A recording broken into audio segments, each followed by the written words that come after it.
السلام علیکم۔ کیا اس کے ناول پہ آپ سب کو ویلکم۔ ایک خوبصورت ناول پیش کر رہے ہیں جس کا نام ہے تجھ پر دل ہارا۔ ناول کی رائٹر ہیں آسماء قادری۔ چلیے چلتے ہیں ناول کی جانب۔ عجیب بے ڈنگی ہو گئی ہے یہ لڑکی، کسی بات کا ہوش ہی نہیں رہا۔ ماہا نے بڑبڑاتے ہوئے اپنے برابر سوئی زوہا کے سینے پر سے احتیاط سے کتاب اٹھا کر سائڈ ٹیبل پر رکھی اور اسی احتیاط کے ساتھ پائنتی پہ رکھی چادر کھول کر اس پر پھیلا دی۔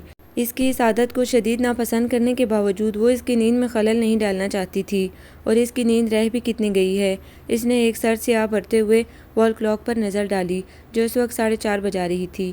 زوہا کی پچھلے کئی دنوں کی روٹین اور موجودہ انداز کو دیکھتے ہوئے وہ ابھی نیند سے بیدار ہونے کے باوجود سمجھ سکتی تھی کہ اسے سوئے ہوئے 15-20 منٹ سے زیادہ نہیں ہوئے ہوں گے۔ عجیب سی بات تھی کہ زوہا جو ہمیشہ نیند کی رسیا رہی تھی اب سونا بھولتی جا رہی تھی، ورنہ اس کا معمول تھا کہ رات 11-11:30 بجے بڑے اہتمام سے سونے کی تیاری کر کے بستر پر آتی، کچھ دیر آنکھیں موندے مزے سے لیٹی رہتی اور پھر بے فکری سے سو جاتی۔ نیند بھی ایسی گہری آتی تھی اس سے کہ صبح نماز کے لیے جاگنا دشوار ہو جاتا، یہاں تک کہ امتحان کے دنوں میں بھی وہ اپنی روٹین سے 1-8 گھنٹہ زیادہ نہ جاگ پاتی تھی۔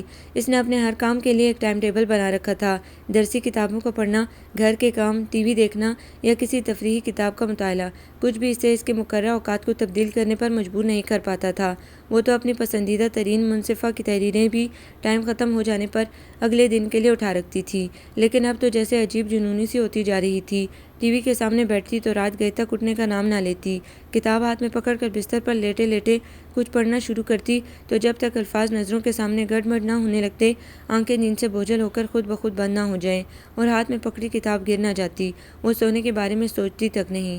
شروع میں تو ماہا کو اس کی اس نئے معمول نے بے حد پریشان کیا تھا اور وہ رات بھر لائٹ جلائے رکھنے پر اس سے لڑی بھی بہت تھی، لیکن اب تھک ہار کر خاموشی اختیار کر لی تھی۔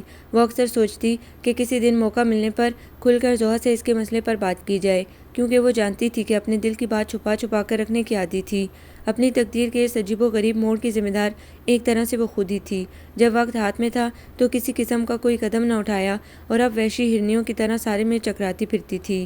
رات کے ان وحشتناک گھنٹوں کو گزارنے کے بعد وہ اگلا پورا دن اسی طرح مصروف گزارتی جیسے وہ رات بہت سکون سے سوئی ہو۔ وہی یونیورسٹی جانا، اپنے پہنے جانے والے کپڑوں اور ان کی میچنگ جیولری اور چپل کا خیال رکھنا، گھر کے کام نپٹانا اور چھوٹی باتوں پر اونچے کہکے لگانا، بس راتیں اس پر کتنی بھاری گزرتی تھی اس بات کی واحد گواہ ماہا تھی، جو کسی دوسرے پر اس کی حالت عیاں کرنا تو دور کی بات خود اس سے بھی بات کرتے ڈرتی تھی کہ کہیں اس کی انا جسے وہ ہر بات سے بڑھ کر عزیز رکھتی ہے مجروح نہ ہو جائے۔ زوہا چلو تم جا کر سو جاؤ، ہم بھی سونے جا رہے ہیں۔ ابھی تو مجھے نیند بھی نہیں آ رہی۔ جرجیز بھائی کی ہدایت پر اس نے حیرت سے جواب دیا، لیکن مجھے تو آ رہی ہے نا، اور اپنی بھابھی کی حالت دیکھو، بالکل ہی بے حال ہو رہی ہے، ویسے بھی تمہیں معلوم ہے ان کی طبیعت ٹھیک نہیں۔ کہنے کے ساتھ انہوں نے اپنی جگہ چھوڑ دی۔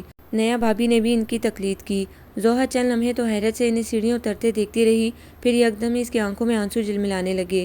آج کل یوں بھی وہ بڑی حساس ہو رہی تھی، اور جرجیز بھائی کی بے نیازی سہنے کی عادت تو اسے بالکل بھی نہیں تھی۔ وہ بچپن سے انہیں اپنے لاڈ اٹھاتے ہوئے دیکھنے کی عادی تھی، چنانچہ یہ معمولی سی بے التفاتی بھی اس کی نازک مزاجی کو ٹھیس لگا گئی تھی۔ آج کتنے دنوں بعد تو وہ یہاں رہنے آئی تھی، اور اس پر بھی بھائی کے روکھے سے رویے نے اسے بری طرح ہرٹ کیا تھا۔ وہ کچھ دیر ستاروں بھرے آسمان پر نظر جمائے بیٹھی رہی، پھر خود بھی نیچے جانے کے لیے سیڑھیاں اترنے لگی۔ جرجیز بھائی کے کمرے کے سامنے سے گزرتے ہوئے وہ یکدم ٹھٹک گئی۔ اندر سے نیا بھابھی کی آواز آ رہی تھی، آپ اس طرح سے اٹھ کر کیوں آ گئے جرجیز؟ زوہا کو برا لگا ہوگا، وہ کہہ رہی تھی، بھائی تمہاری وجہ سے آ گیا، تم سے زیادہ دیر بیٹھا جو نہیں جاتا آج کل۔ ان کا انداز ٹالنے والا تھا۔ میرا پرابلم تھا تمہیں نیچے آ کر سو جاتی، آپ کو تو بیٹھنا چاہیے تھا زوہا کے پاس، آپ جانتے تو ہیں وہ یہاں خاص طور پر آپ کی خاطر آتی ہے۔ نیا بھابھی نے زوہا کے دل کی بات کی تھی۔ نہیں بیٹھ سکتا تھا میں اس کے پاس، کیونکہ مجھ میں اسے دکھی دیکھنے کا حوصلہ نہیں ہے۔ تم نے دیکھے ہیں اس کی آنکھوں میں آنسو اور ان کے اندر پھیلی ویرانی، اگر آج میں تنہا اس کے پاس بیٹھ جاتا تو وہ اپنے اندر موجود ہر آنسو میرے شانوں پر بہا دیتی۔ بچپن سے عادت ہے اسے اپنا ہر دکھ میرے ساتھ شیئر کرنے کی، لیکن آج میں اس کے آنسو شیئر کرنے کی ہمت خود میں نہیں پاتا۔ اگر وہ میرے سامنے روئی تو میری برداشت کی حد ختم ہو جائے گی، اور اگر ایسا ہوا تو اس کے ساتھ میں نہ جانے کیسا سلوک کر گزروں۔ جب بھی میں ان دونوں کو سامنے رکھوں گا مجھے یقین ہے کہ بہن کی محبت بھائی کی محبت سے جیت جائے گی، لیکن میں اپنے بھائی کو بھی نہیں کھونا چاہتا نیا، وہ میرا اکلوتا بھائی ہے، میں کیسے اسے چھوڑ سکتا ہوں؟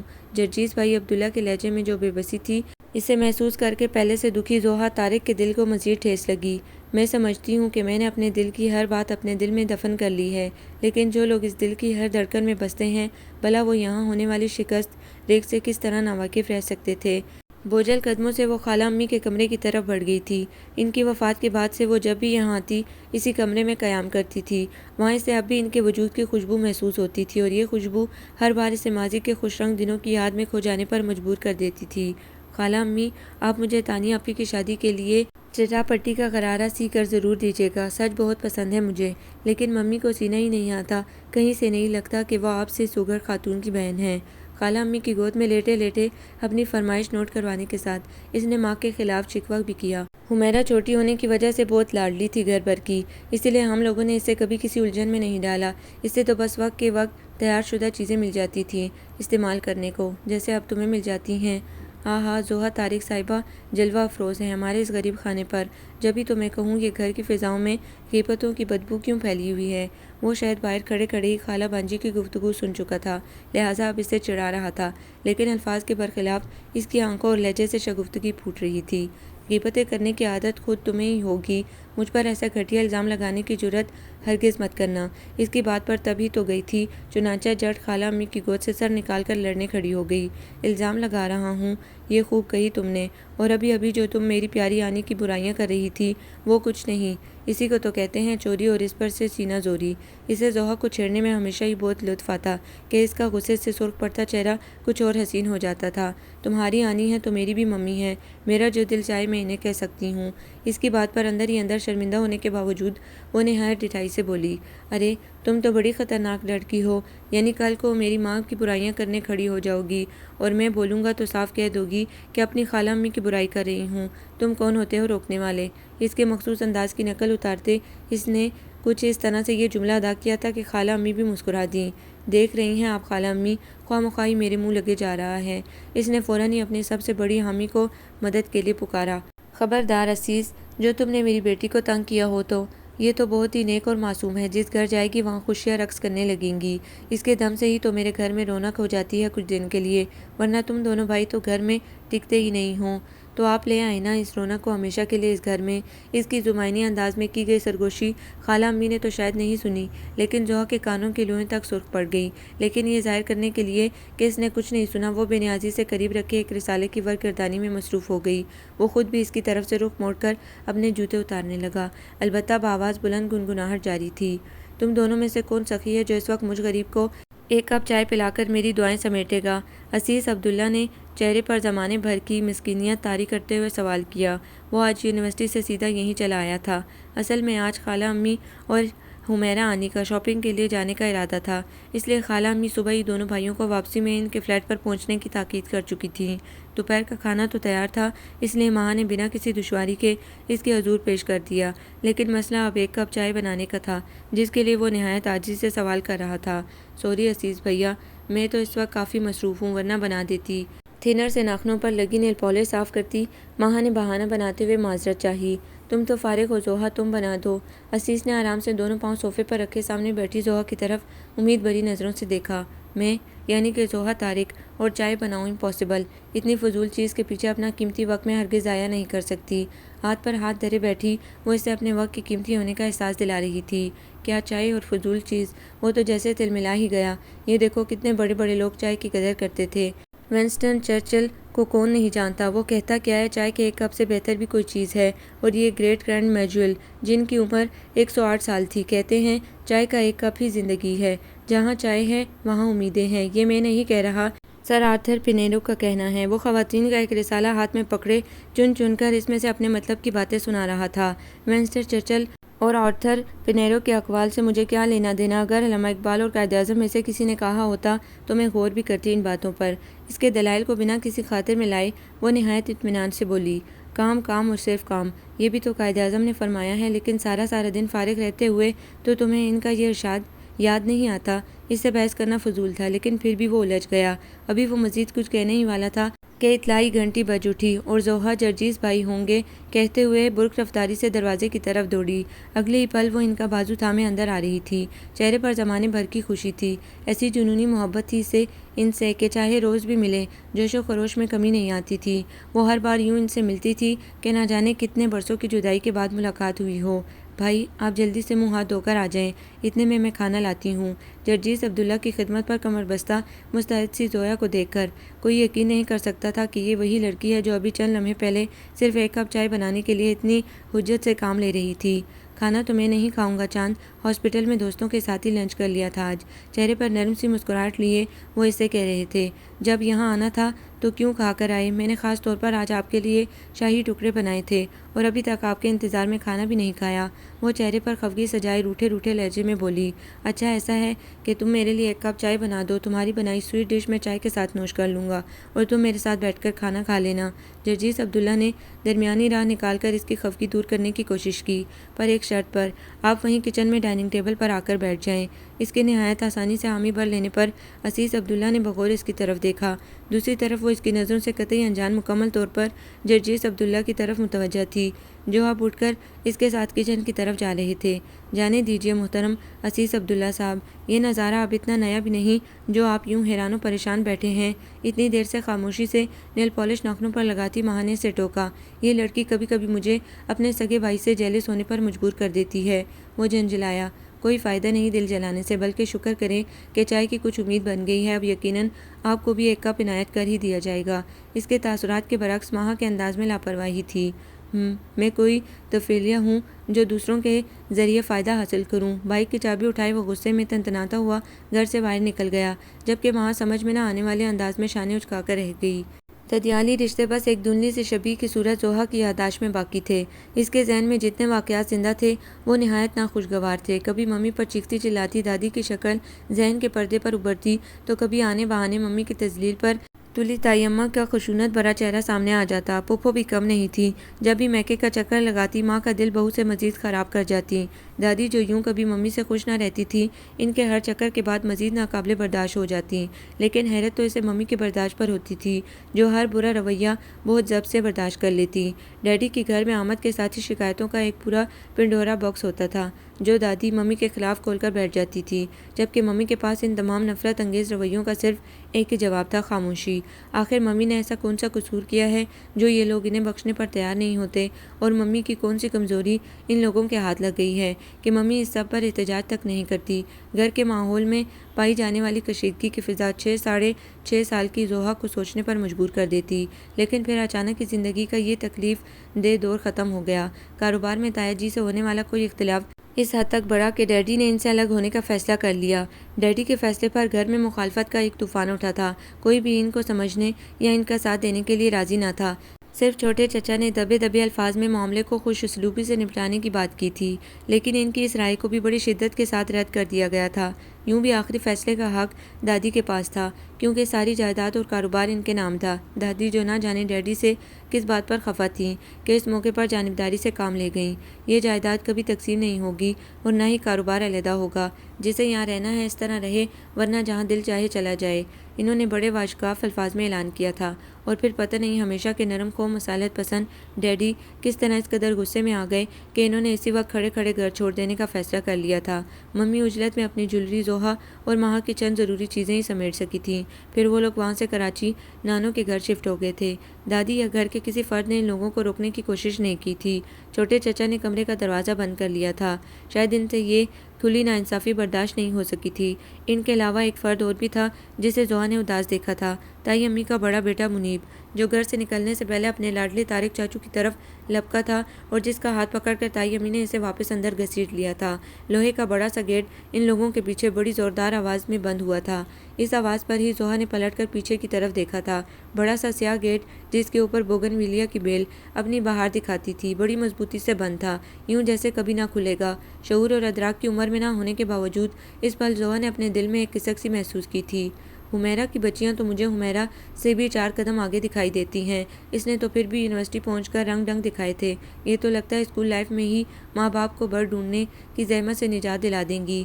جرجیس عبداللہ کا بازو تھامے اس سے کسی بات کی فرمائش کرتی 14 سالہ زوہا کو اپنی اکلوتی ممانک کی نوکیلی آواز اور چپتے الفاظ نے چند لمحوں کے لیے بالکل ساکت کر دیا تھا۔ وہ ہاتھ جس سے اس نے جرجیس عبداللہ کا بازو تھاما ہوا تھا اب بے جان سا ہو کر اس کے پہلو میں لٹک رہا تھا۔ کم از کم 14 سال کی عمر میں وہ ممانک کا طنز سمجھنے کے لائق تو تھی ہی، وہ سوال جن کے جواب اسے اپنے ددیال میں رہتے ہوئے کبھی نہیں مل سکے تھے، اب وہ ان سے واقف ہوتی جا رہی تھی۔ وہی عام سی کہانی تھی ممی اور ڈیڈی کی۔ ڈیڈی اپنی ایجوکیشن کے سلسلے میں کراچی آئے تھے اور پھر یونیورسٹی میں اپنی بے انتہا ذہین اور بولڈ کلاس فیلو حمیرہ سمیع کے گرویدہ ہو گئے۔ خود حمیرہ جس نے ساری زندگی کو ایجوکیشن میں پڑھنے کے باوجود کبھی کسی لڑکے کو لفٹ نہ کروائی تھی، طارق حمید کے نام کی مالا جپنے لگی۔ ان کے خاندان میں غیر برادری میں رشتے کرنے کا رواج نہیں تھا، اسے یہ حقیقت بھی اس وقت بھول گئی تھی جبکہ طارق حمید کے ہاں ایسا کوئی مسئلہ نہ ہونے کے باوجود پسند کی لڑکی سے شادی کرنا سب سے بڑا مسئلہ تھا۔ اس کو گھر چھوڑ جانے اور خودکشی کر لینے کی دھمکیوں کا سہارا لے کر گھر والوں کو راضی کرنا پڑا، اور حمیرہ کی طرف ایک دھمکی کہ اجازت نہ ملنے کی صورت میں وہ کورٹ میرج کر لے گی، نانوں کو دہلا گئی۔ نانا تو بہت عرصہ ہوا فوت ہو گئے تھے، اب گھر کی ساری ذمہ داری انہی کے ہاتھوں میں تھی۔ اپنی سب سے چھوٹی اور لاڈلی بیٹی کے مزاج سے وہ اچھی طرح واقف تھیں، تو اس کی دھمکی کو صرف دھمکی سمجھ کر ٹالنے کے بجائے دور اندیشی سے کام لیتے ہوئے اس کی بات مان لی۔ عزت و وقار کی دیواروں میں دراڑیں پڑ جائیں اس سے کہیں بہتر تھا کہ ایک روایت کو توڑ دیا جائے۔ یوں بھی انہیں طارق حمید پسند آیا تھا، اچھی شکل، اچھے اخلاق اور کچھ کر دکھانے کا عزم رکھنے والا یہ شخص ان کی بیٹی کو بہت خوش رکھے گا، اس کا انہیں یقین تھا۔ لیکن رشتے صرف فرد واحد سے تو نہیں جڑتے۔ حمیرہ کو زندگی کی ہر خوشی دینے کا وعدہ طارق حمید نے کیا تھا، اس کے گھر والوں نے نہیں، بلکہ انہوں نے تو شاید اس سے ساری زندگی ناخوش رکھنے کا عہد کر رکھا تھا۔ صرف اپنی پسند کی شادی کرنے کے جرم میں حمیرہ کئی سال تک ان لوگوں کا ہر جبر خندہ پیشانی سے سہتی رہی۔ یوں بھی گزارا کر لینے کے سوا اس کے پاس کوئی راہ نہیں تھی۔ اپنے میکے کے دروازے تو ایک طرح سے اس نے خود پر بند کر لیے تھے، نہ وہ ان لوگوں کو اپنے دکھڑے سنانے کی پوزیشن میں تھی اور نہ ہی وہاں کوئی اس کی سننے والا تھا۔ بڑی آپا تو خیر سے شادی شدہ بچوں والی تھی، بھائی بھابھی کا غلام بن بیٹھا تھا، بھابھی بھی وہ جن کے بھائی کی وہ ٹیکرے کی مانگ تھی۔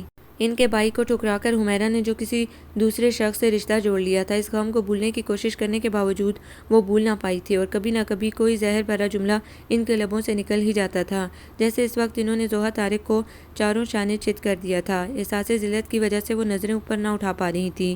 اتنے ڈھیر سارے لوگوں میں جانے کس نے ان الفاظ کو سنا تھا، اگر وہ نظر اٹھا کر دیکھنے کی کوشش بھی کرتی تو نہ جان پاتی، کیونکہ بظاہر تو وہاں سب ہی اپنے آپ میں مصروف نظر آ رہے تھے۔ یہ پارٹی جرجیس عبداللہ کے FSc پری میڈیکل میں A1 گریڈ لینے پر دی گئی تھی، اور اب اتنے سارے ہنستے بستے لوگوں کے درمیان زوہا طارق سر جھکائے اپنی آنکھوں میں اترتی نمی کو سب سے چھپانے کی صحیح کر رہی تھی۔ کیا قصور تھا اس کا؟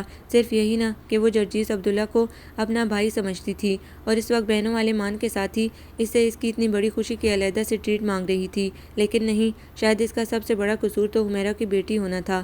اس لیبل کے ساتھ تو نہ وہ ددیال کے 6 سالہ قیام میں وہاں سے کسی کا پیار حاصل کر پائی، اور نہ ہی ننیال میں خالہ امی کی فیملی کے سوا کسی نے خصوصی التفات برتا تھا۔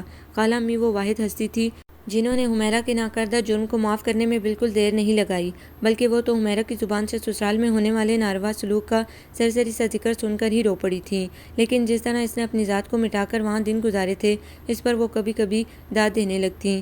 خالی ہاتھ خالی جیب کراچی آنے والے بہن بہنوئی کو یہاں ایڈجسٹ کروانے میں ان کے شوہر کا بہت ہاتھ تھا۔ ابتدائی چند سال مشکل اور کٹھن ہونے کے باوجود بہرحال خوش اسلوبی سے کٹ گئے۔ طارق حمید کو عبداللہ صاحب نے ایک فرم میں اکاؤنٹنٹ کی جاب دلوا دی، جبکہ حمیرہ نے ایک اچھی ساکھ کا پرائیویٹ اسکول جوائن کر لیا۔ یوں انہیں میکے میں 1 مہینے سے زیادہ کا عرصہ نہ رہنا پڑا۔ شروع میں ایک فلیٹ کرائے پر لے کر رہنے لگے، پھر تھوڑی رقم جمع ہونے کے بعد ایک اچھی سی اسکیم میں اپنا ذاتی فلیٹ خرید لیا۔ زندگی میں سب کچھ بہت اچھا تھا، سوائے ان چند کبھی کبھار کے جملوں کے جو لڑک پن کی حدود کراس کرتی اس چھوٹی سی لڑکی زوہا طارق کے اندر طوفان برپا کر دیتے تھے۔ تم اور ماہا تیار رہنا، شام کو کہیں باہر گھومنے چلیں گے، عزیز کو بھی میں اپنے ساتھ لے آؤں گا۔ زوہا نے صبح آنکھ کھلتے ہی جرجیس عبداللہ کو فون کر کے اسے وش کیا تھا۔ آج ان کا برتھ ڈے تھا۔ اس کی طرف سے دی جانے والی مبارکباد کو قبول کرتے ہوئے انہوں نے پروگرام بھی ترتیب دے دیا تھا۔ لیکن بھائی شام میں تو مجھے پڑھنا ہے، کل میرا ٹیسٹ ہے۔ باوجود ان سے بے تحاشا محبت کے وہ اب ان سے کترانے لگی تھی۔ چند گھنٹے باہر گزار لینے سے تمہارا کوئی اتنا شدید نقصان نہیں ہو جائے گا، جو کچھ یاد کرنا ہے شام سے پہلے یاد کر لو، اگر کچھ رہ جائے تو رات دیر تک بیٹھ کر تیار کر لینا۔ کمال ہے بھائی کی زندگی کا اتنا اہم دن ہے اور بہن صاحبہ کو بہانے سوج رہے ہیں۔ وہ اس کی کسی معذرت کو خاطر میں لانے کے لیے تیار نہیں تھے۔ وہ اس کے کھچے کھچے انداز کو محسوس بھی کر رہے تھے اور وجہ بھی سمجھتے تھے۔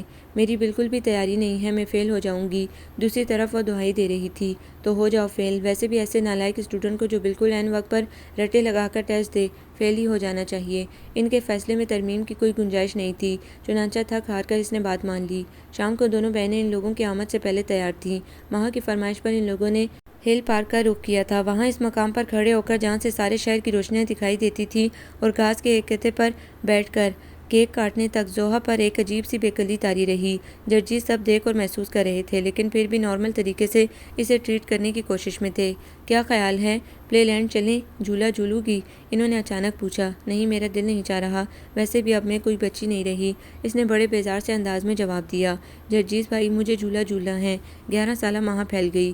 ہاں ہاں، کیوں نہیں، چلو عزیز، تم بھی ماہا کے ساتھ چلے جاؤ، میں یہاں زوہا کے ساتھ بیٹھا ہوں۔ انہوں نے کہا، یہ مجھ سے پورے 2 سال 8 مہینے چھوٹی ہو کر بڑی ہونے کے دعوے دار بن رہی ہے اور آپ مجھے بچوں والے کام کے لیے بھیج رہے ہیں۔ نئے نئے کالج میں آنے والے عزیز کا منہ پھول گیا۔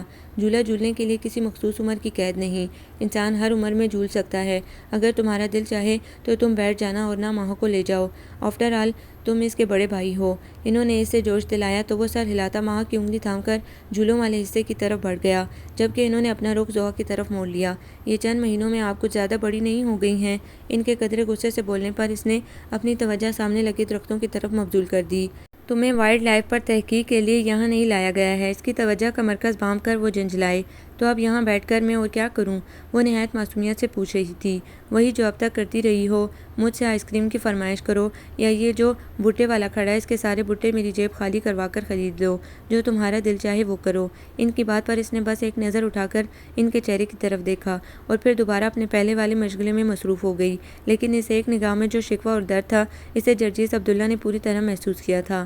یہ جو لوگ ہوتے ہیں نا، انہیں بس باتیں بنانے سے مطلب ہوتا ہے، چاہے ان کی باتیں دوسرے کے دل کو زخم کر دیں، یہ باز نہیں آتے، لیکن اگر ہمیں اس دنیا میں رہنا ہے تو ہمیں ان کی باتیں، ان کے رویے برداشت کرنے کا حوصلہ اپنے اندر پیدا کرنا پڑے گا، ورنہ زمین تنگ پڑ جاتی ہے۔ تم ایسے حساس لوگوں کے لیے۔ اس کے بائیں ہاتھ پر اپنا دایاں ہاتھ رکھے وہ اسے سمجھا رہے تھے۔ وہ سر جھکائے چپ چاپ رو رہی تھی، آنسو قطرہ قطرہ اس کے چہرے سے پھسل کر ان کے ہاتھ کی پشت پر گر رہے تھے۔ زوہا، میری بات سنو گڑیا، میں ہوں نا تمہارا بھائی، پھر تمہیں کیا ضرورت ہے لوگوں کی پرواہ کرنے کی؟ جب تمہارے دل میں کوئی بات نہیں تو اوروں کے کہنے کا اثر لینے کی کیا ضرورت ہے؟ ویسے بھی بچوں کو زیادہ غور و خوض کرنے کی عادت نہیں ہونا چاہیے، دماغ پر زور پڑتا ہے۔ نہایت سنجیدگی سے سمجھاتے ہوئے آخر میں انہوں نے ہلکا پھلکا انداز اپنایا اور اس کے سر پر ہلکی سی چپت لگا کر کھڑے ہو گئے۔ چلو جھولوں کی طرف چلتے ہیں۔ ان کے اپنی طرف ہاتھ بڑھانے پر وہ انگلیوں کی پوروں سے آنسو صاف کرتی ان کا ہاتھ تھام کر اٹھ کھڑی ہوئی۔ زوہا کو میرے عزیز کی دلہن بننا ہے حمیرہ، یہ بات میں ابھی سے تمہارے کانوں میں ڈالے دے رہی ہوں۔ پشت پر زوہا کی موجودگی سے بے خبر خالہ امی ممی سے کہہ رہی تھی۔ زوہا جو ممی سے کوئی بات کہنے آئی تھی، اپنی جگہ ٹھٹک گئی۔ آج اس کا انٹر کا رزلٹ نکلا تھا، خالہ امی مبارکباد دینے گھر آئی تھیں۔ انہوں نے باقاعدہ گلے میں پھولوں کا ہار ڈال کر اور منہ میٹھا کروا کر اسے مبارکباد دی۔ نمبر چونکہ کافی اچھے آئے تھے، اسی لیے زوہا بھی اڑی اڑی پھر رہی تھی۔ جرجیس عبداللہ نے بھی صبح فون کر کے اسے مبارکباد دی تھی۔ وہ کسی دوست کے پاس حیدرآباد گئے ہوئے تھے۔ پروگرام تو تقریباً 2-3 دن کا تھا، لیکن اب زوہا کے رزلٹ کا سن کر انہوں نے واپسی کا ارادہ کر لیا تھا۔ دوپہر میں لنچ تک ان کی آمد یقینی تھی۔ اپنی اس قدر اہمیت اور جرجیس عبداللہ کی محبت نے اس کے دل کو فخر سے بھر دیا تھا۔ وہ خوش اور مگن سی گھر کی صفائی میں مصروف تھی۔ ممی خود بھی اس کی کامیابی پر بہت خوش تھیں، اسی لیے صبح سے انہوں نے خصوصی ڈشز کی تیاری کے لیے کچن سنبھالا ہوا تھا۔ خالہ امی بھی وہیں کچن میں ان کے قریب کھڑی تھی اور ان کے بار بار منع کرنے کے باوجود کچھ نہ کچھ کر رہی تھی۔ سلاد کے لیے کھیرا کاٹتے کاٹتے اچانک ہی انہوں نے اپنے دل کی بات حمیرہ کے سامنے کہہ ڈالی۔ زوہا کی طرح حمیرہ بھی ان کی بات سن کر لمحے بھر کے لیے ٹھٹکی اور پھر آسان سے بولی، ابھی بچے مکمل طور پر باشعور نہیں ہیں آپا، بہتر ہے کہ ان کی زندگی کا کوئی بھی فیصلہ ان کی مرضی کے بغیر نہ کیا جائے۔ ویسے زوہا آپ کی ہی بیٹی ہے، اگر مستقبل میں وہ اس رشتے پر راضی ہوئی تو مجھے بالکل بھی اعتراض نہیں ہوگا۔ میری بیٹی مجھ سے بہت محبت کرتی ہے، تم دیکھ لینا، اسے کبھی بھی میری اس خواہش پر کوئی اختلاف نہیں ہوگا۔ خالہ امی کے چہرے پر بڑی مان بھری مسکراہٹ تھی، اور اگر عزیز اس بات کے لیے راضی نہ ہوا تو ممی ان کا دھیان دوسرے فریق کی طرف لے گئی۔ جیسے زوہا اپنی خالہ امی سے محبت کرتی ہیں، ویسے ہی عزیز بھی اپنی آنی کا دیوانہ ہے۔ اس کے لیے تمہیں یقین سے کہہ سکتی ہوں کہ اگر تم اسے گھر داماد بھی رکھنا چاہو گی تو بخوشی راضی ہو جائے گا۔ خالہ امی نے ایک کھنکتا ہوا کہکا لگایا تھا اور اس آواز کی جلترنگ برسوں گزر جانے کے باوجود بھی ضحیٰ کے ذہن میں بالکل تازہ تھی۔ دوپہر کو ان لوگوں نے مل کر کھانا کھایا تھا۔ وہ پورا دن بڑا خوشگوار اور چمکیلا تھا۔ آپس میں خوشگپیاں کرتے اور کہکے لگاتے بہت جلد ہی شام ہو گئی تھی۔ ضحیٰ نے اپنے ہاتھ سے چائے بنا کر سب لوگوں کو پلائی۔ پھر خالہ امی اور خالو جان گھر جانے کے لیے اٹھ کھڑے ہوئے، جبکہ جرجیز اسے عزیز اور ماہا کو آؤٹنگ کے لیے لے جا رہے تھے۔ خالہ امی نے نکلنے سے پہلے ضحیٰ کے ماتھے پر ایک پیار بھرا بوسہ دیا تھا۔ اس آخری بوسے کا نرم گرم سا احساس اب بھی وہ اپنی پیشانی محسوس کرتی تھی۔ کس قدر قیامت کی گھڑی تھی وہ جب جرجیز نے آئس کریم پارلر میں بیٹھے ہوئے اپنے موبائل پر حمیرہ کی کال وصول کی تھی۔ وہ یکدم ہی پریشان ہوا تھا اور ان کی پریشانی نے ان تینوں کو بھی ہلا دیا تھا۔ پھر نہایت تیز رفتاری سے ہاسپٹل کی طرف گاڑی دوڑاتے انہوں نے ان لوگوں کو بتایا تھا کہ واپسی میں خالہ امی اور خالو جان خریداری کے غرض سے ایک ڈپارٹمنٹل اسٹور پر اتر گئے تھے۔ اچانک ہی وہاں ڈاکہ پڑ گیا۔ لاکھوں کا کیش لوٹ کر لے جانے کے ساتھ ساتھ ڈاکوؤں کی چلائی بے درد گولیوں نے وہاں موجود گاہکوں کو بھی اپنا نشانہ بنا لیا تھا۔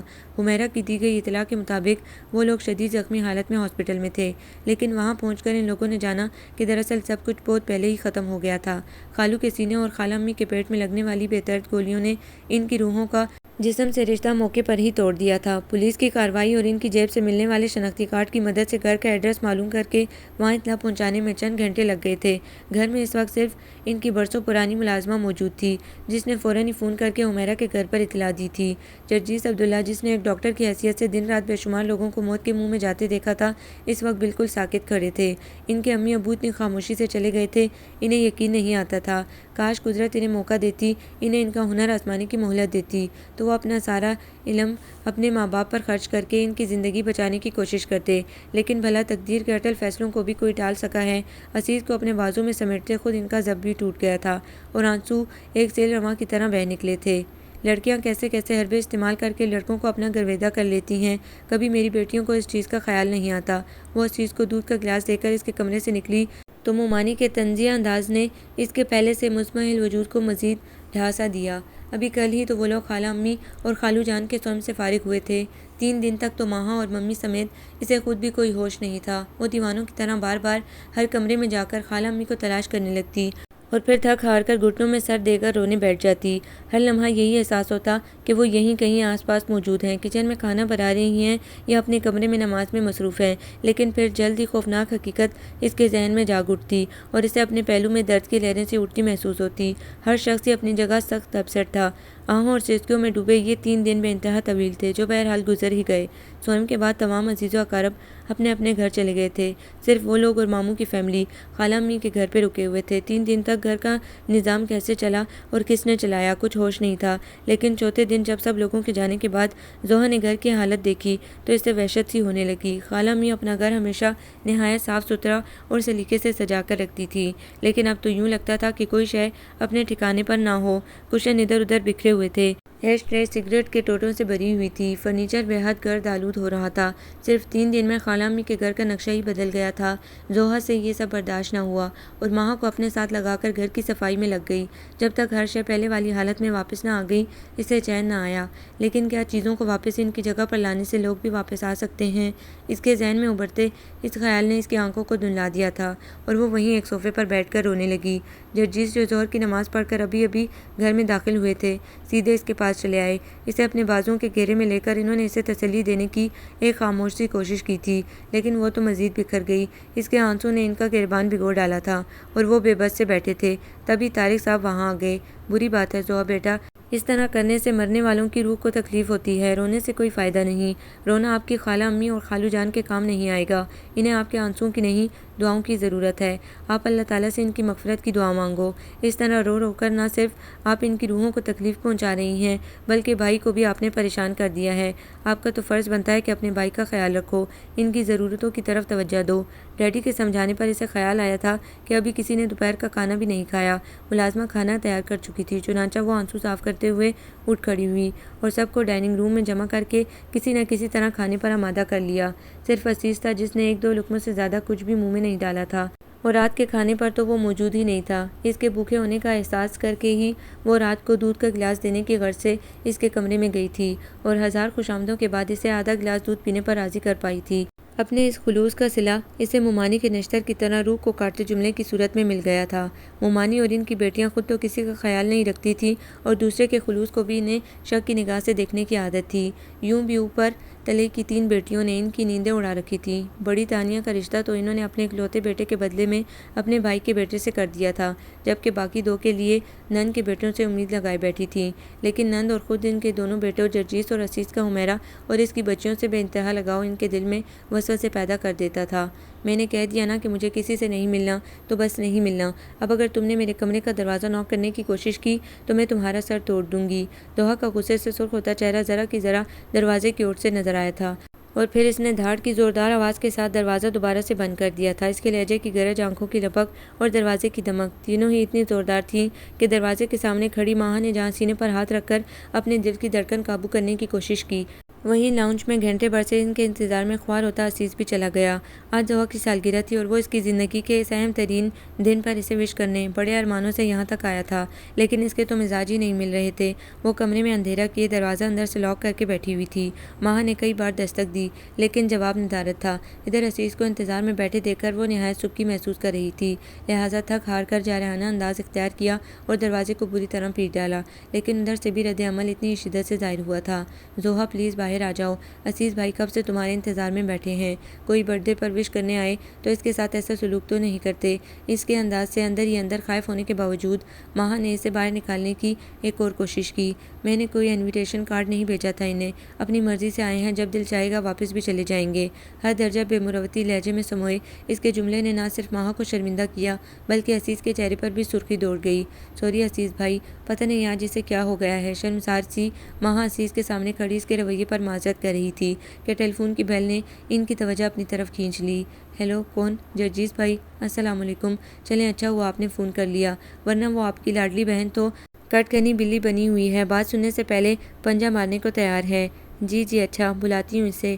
آپ کے فون کا سن کر تو یقیناً مزاج پر خوشگوار اثرات مرتب ہوں گے۔ دوسری طرف موجود جرجیس کو ہولڈ کروا کر اس نے ایک بار پھر اپنے اور ضحیٰ کے مشترکہ کمرے کا رخ کیا تھا۔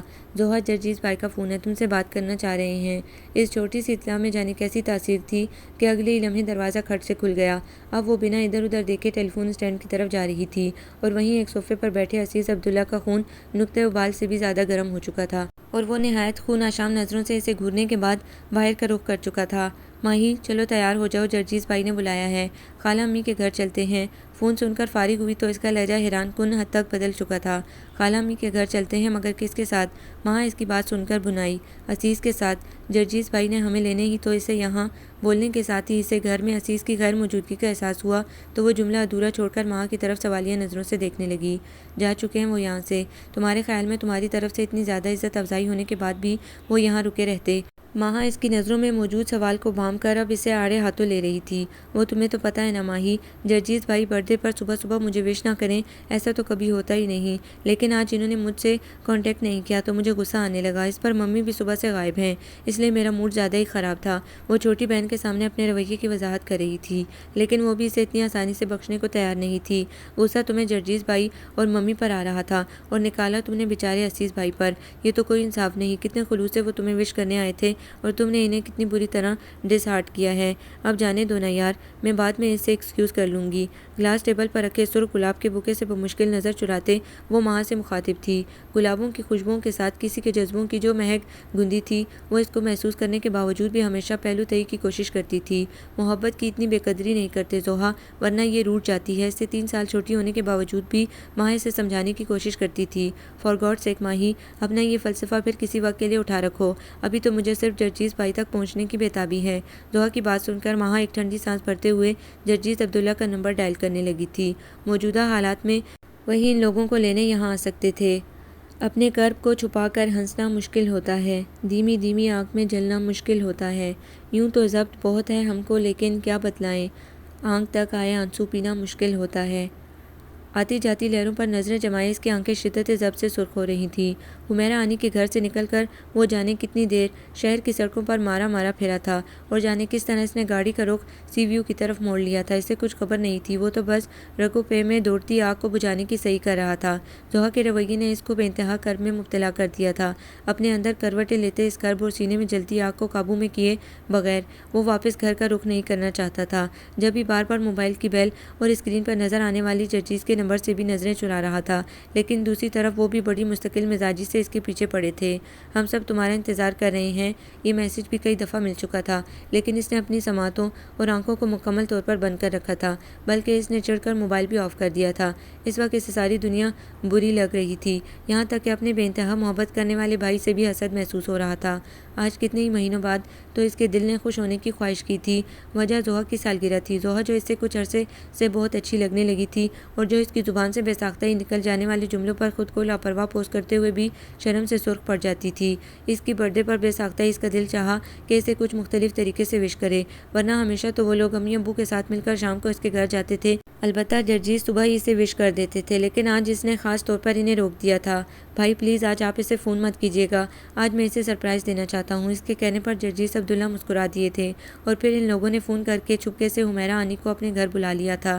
کچن کو ان کے ذمہ لگا کر وہ لوگ سودا صرف لانے اور برتھ ڈے کے حساب سے ڈرائنگ روم کو سجانے میں مصروف ہو گئے تھے۔ پھر شام کو جرجیز نے اپنی گاڑی کی چابی بھی اس کے حوالے کر دی تھی کہ وہ جا کر زوہا اور ماہا کو لے آئے، اور پھر ان کے گھر کی طرف جاتے ہوئے الوہی جذبوں میں گرے اس نے سرخ گلابوں کا وہ خوبصورت سا بوکے بھی لیا تھا، لیکن زوہا نے اس کے خلوص کے جواب میں جو رویہ اپنایا وہ بہت زیادہ تکلیف دہ تھا۔ اپنے جذبے کی توہین اسے بے طرح سلگا رہی تھی۔ میں نے تو سنا ہے اہل کراچی اپنے اس سمندر پر بڑا ناز کرتے ہیں، لیکن آپ تو لگتا ہے آج اسے سنگسار ہی کیے جائیں گے۔ وہ عالم دیوانگی میں چھوٹے چھوٹے پتھر سمندر کی طرف مسلسل اچھال رہا تھا کہ اپنے قریب سے ابھرتی آواز پر چونک گیا۔ وہ اس کی کلاس فیلو مبشرہ تھی، جو حال ہی میں پنجاب یونیورسٹی سے مائیگریٹ ہو کر کراچی یونیورسٹی آئی تھی۔ او مس مبشرہ، کیسی ہیں آپ؟ اپنے آپ پر بمشکل قابو پا کر وہ اپنے ہونٹوں پر ایک نمائشی مسکراہٹ سجانے میں کامیاب ہوا تھا۔ میں بالکل ٹھیک ٹھاک ہوں، آپ سنائیے، آج یونیورسٹی نہیں آئے اور اب یہاں کھڑے سمندر سے دشمنی نکال رہے ہیں؟ اس کا انداز ہمیشہ کی طرح شوق تھا۔ وہ جھیپ گیا۔ نہیں، ایسی کوئی بات نہیں، بھلا سمندر سے کون دشمنی پال سکتا ہے؟ میں تو بس یوں ہی گھر کے ہنگاموں سے گھبرا کر یہاں آ نکلا تھا۔ اگر تم مجھ ناچیز کا تعارف بھی اپنے کلاس فیلو سے کروا دو تو کوئی حرج نہیں ہوگا۔ بلو جینز اور وائٹ ٹی شرٹ میں ملبوس لڑکے کی مبشرہ کے ساتھ موجودگی کا نوٹس اس نے اس کے احتجاجی جملے کے بعد ہی لیا تھا، جبکہ مبشرہ ہنس پڑی۔ ہاں بھئی عزیز، ان سے ملو، یہ مرسلین ہے، میرے فرسٹ کزن۔ اس نے فقط ایک جملے میں تعارف کا فریضہ بھگتایا۔ Nice to meet you mister Mursaleen. اپنے تمام تر کیفیت بھول کر مرسلین سے ہاتھ ملاتے ہوئے اس نے کہا، جبکہ مرسلین اپنے آپ کو فقط کزن کی حیثیت سے متعارف کروائے جانے پر مبشرہ کو خطرناک تیوروں سے گھور رہا تھا۔ اس کے انداز پر ایک بار پھر اس کی ہونٹوں پر ہنسی بکھر گئی۔ سوری عزیز، میں بتانا بھول گئی، کزن کے علاوہ بھی ان صاحب کا ایک حوالہ اور ہے، اور اگر میں کسی اسمارٹ لڑکے کے سامنے اس حوالے کا ذکر کرنا بھول جاؤں تو یہ صاحب بہت ناراض ہوتے ہیں۔ مبشرہ کی بات پر وہ بے ساختہ ہی مسکرا دیا تھا۔ جس حوالے کا وہ ذکر کر رہی تھی وہ بن بتائی بھی ان دونوں کے چہرے پر بکھرا ہوا تھا۔ اگر آپ ہمیں جوائن کریں تو ہمیں بہت خوشی ہوگی مسٹر عزیز۔ مرسلین کی پیشکش پر اس نے بے سوچے سمجھے حامی بھر لی، اور پھر واقعی ان دونوں کے ساتھ واک کرتے اور ریسٹورنٹ میں ڈنر کرنے کے بعد اس کا موڈ بحال ہو گیا تھا۔ اتنی دیر لگا دی عزیز، کہاں رہ گئے تھے؟ حمیرہ آنی اور طارق انکل بھی ابھی کچھ دیر پہلے ہی گئے ہیں۔ گھر میں داخل ہوتے ہی اس کی مٹبھیڑ جرجیز عبداللہ سے ہوئی اور انہوں نے اس سے باز پرس شروع کر دی۔ وہ بنا ان کی کسی بات کا جواب دیے سیدھا ڈرائنگ روم تک آیا تھا، جہاں کا ماحول کسی تقریب کے اختتام کا منظر پیش کر رہا تھا۔ انتظار کر رہے تھے، سب کچھ تو میرے بغیر سیلیبریٹ کر لیا، اب خواہ مخواہ کا پیار جتایا جا رہا ہے۔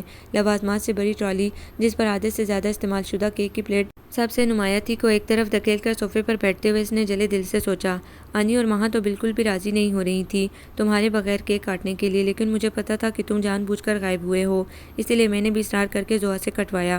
ویسے یار، اتنے بڑے ہو کر بچوں کی طرح روٹنا کچھ اچھا تو نہیں لگتا۔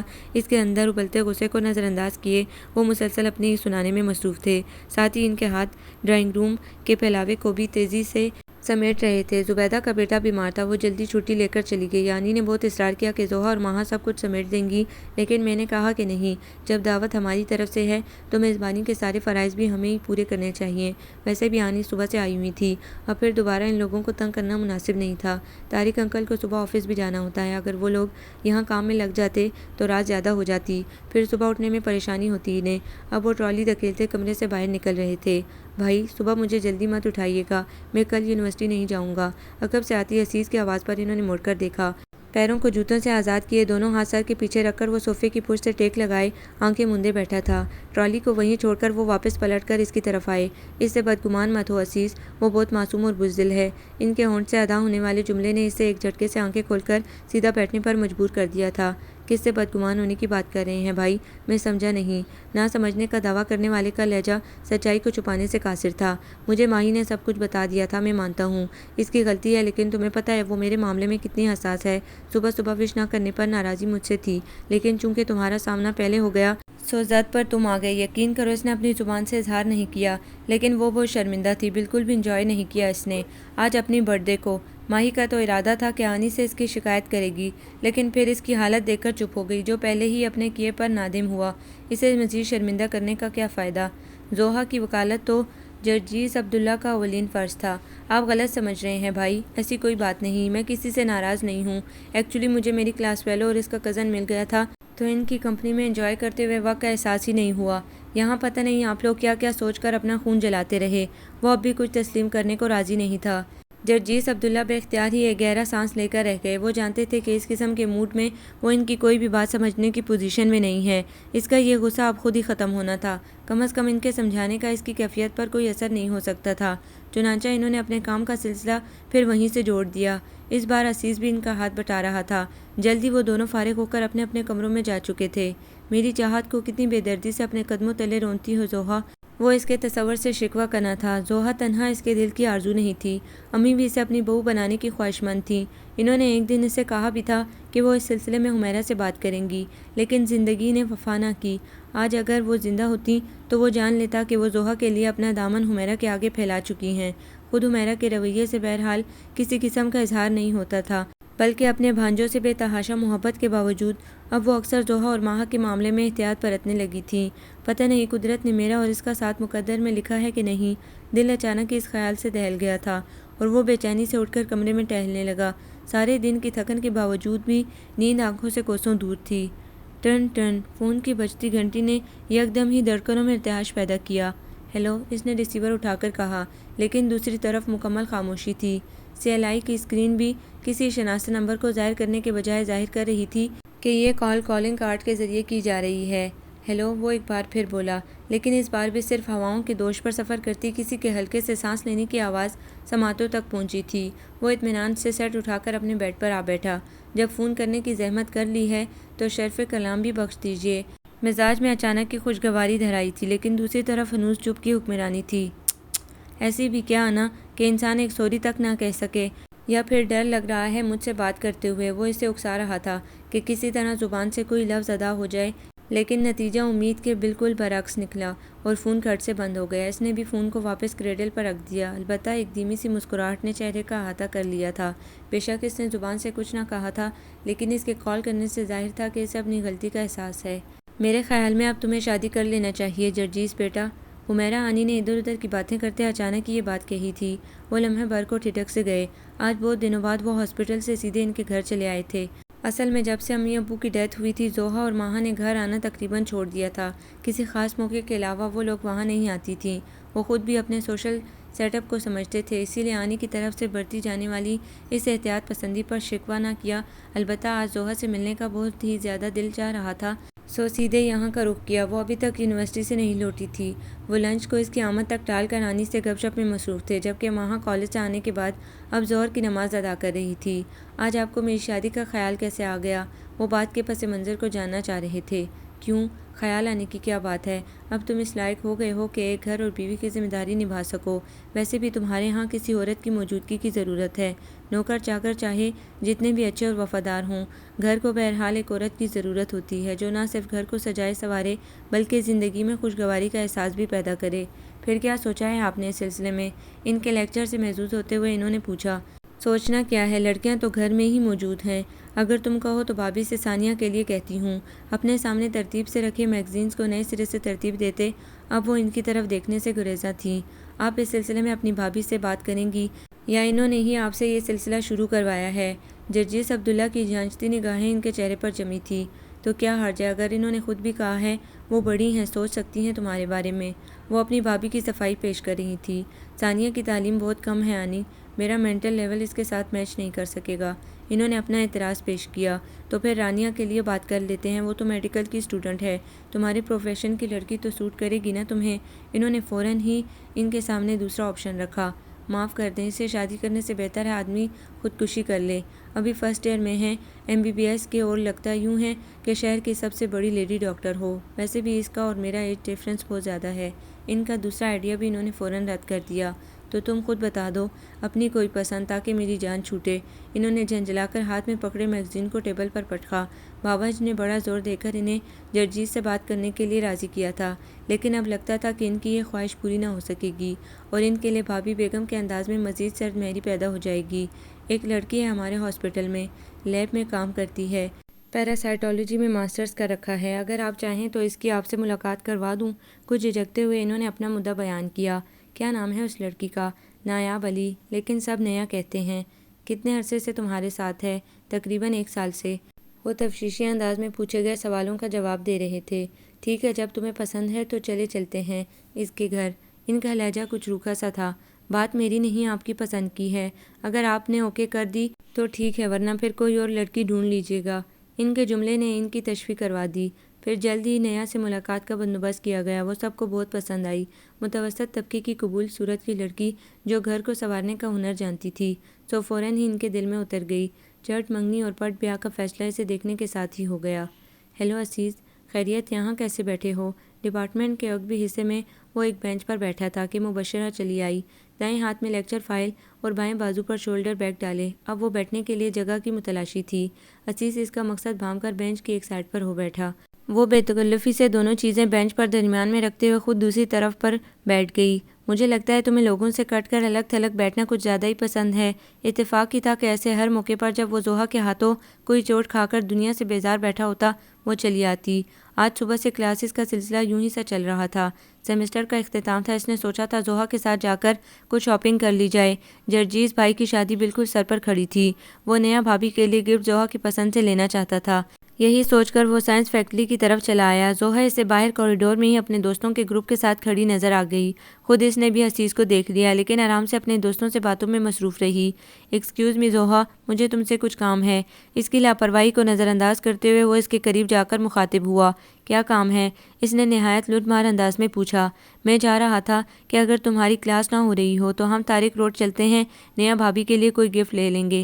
اسے مضبوطی سے اپنی جگہ جمے دیکھ کر ناچار عزیز کو وہیں سب کے درمیان کھڑے ہو کر اپنا مدعا بیان کرنا پڑا۔ سوری، میں یونیورسٹی پڑھنے آتی ہوں، ادھر ادھر جانے کے لیے نہیں۔ نہایت بے رخی سے جواب دے کر وہ دوبارہ اپنی دوست کی طرف متوجہ ہو گئی۔ احساس توہین سے عزیز نے اپنی مٹھیاں اتنی زور سے بھینجی کہ لگا رگیں پھٹ جائیں گی۔ ایک جھٹکے سے مڑ کر وہ تیز قدموں سے وہاں سے دور ہٹتا چلا گیا، اور اب اپنے ڈپارٹمنٹ کے عقب میں بیٹھا خود پر قابو پانے کی کوشش کر رہا تھا۔ ہیلو بھائی، کہاں کھوئے ہوئے ہو؟ مبشرہ نے اپنی فائل سے ایک پیپر نکال کر اس کی آنکھوں کے سامنے لہرایا۔ وہ یکدم ہی چونکا اور سیدھا ہو بیٹھا۔ اتنی خوبصورت لڑکی پاس بیٹھی اور بندہ کہیں اور خیالوں میں ڈوبا بیٹھا ہو، یہ تو سخت توہین کی بات ہے۔ وہ نزاکت سے بالوں کو پیچھے جھٹکتے ہوئے ایک ادا سے بولی تو بے ساختہ ہی عزیز کے لبوں پر مسکراہٹ دوڑ گئی۔ سچ کہو، کون ہے وہ جو تمہاری ارد گرد کی دنیا بھلا دیتی ہے؟ نہایت رازدارانہ انداز میں پوچھتے ہوئے اس کے چہرے پر شوخی کا تاثر تھا، لیکن عزیز یکدم ہی ہونٹ بھینج گیا۔ کیا لڑائی ہو گئی ہے اس سے؟ وہ غضب کی قیافہ شناس تھی۔ عزیز کو سنبھل کر بیٹھنا پڑا۔ مجھ پر ریسرچ کرنا چھوڑیں، یہ بتائیں کہ آپ کی دوستوں کی فوج کہاں ہے جو آپ مجھ غریب پر مہربان ہو رہی ہیں؟ پہلی بات تو یہ ہے کہ میرے دوستوں کی کوئی فوج نہیں، بلکہ ایک چھوٹا سا گروپ ہے جو آج مجھ سے بے وفائی کرتے ہوئے غائب ہو گیا ہے، اور دوسری بات یہ کہ اگر تم آپ جناب کا تکلف ختم کر دو تو تمہیں بھی اس گروپ کی ممبرشپ دی جا سکتی ہے۔ اس نے بڑی فراخ دلی سے آفر کی۔ یعنی تم اپنی فوج میں مجھے بھی سپاہی بھرتی کرنا چاہ رہی ہو؟ اس کے شرارت سے پوچھنے پر وہ اسے مصنوعی غصے سے گھورنے لگی۔ اچھا بابا، گھورو مت، میں مان لیتا ہوں کہ تمہارا صرف ایک چھوٹا سا گروپ ہے جس کی رکنیت حاصل ہونے پر مجھے فخر ہے۔ زوہا کے برتھڈے والے دن کی طرح آج بھی وہ اس کی سنگت میں اپنی ٹینشن فراموش کر چکا تھا۔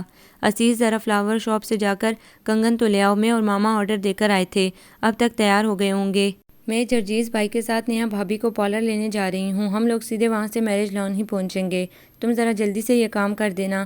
مہمانوں کی آمد پر خواتین کو کنگن پیش کیے جائیں گے۔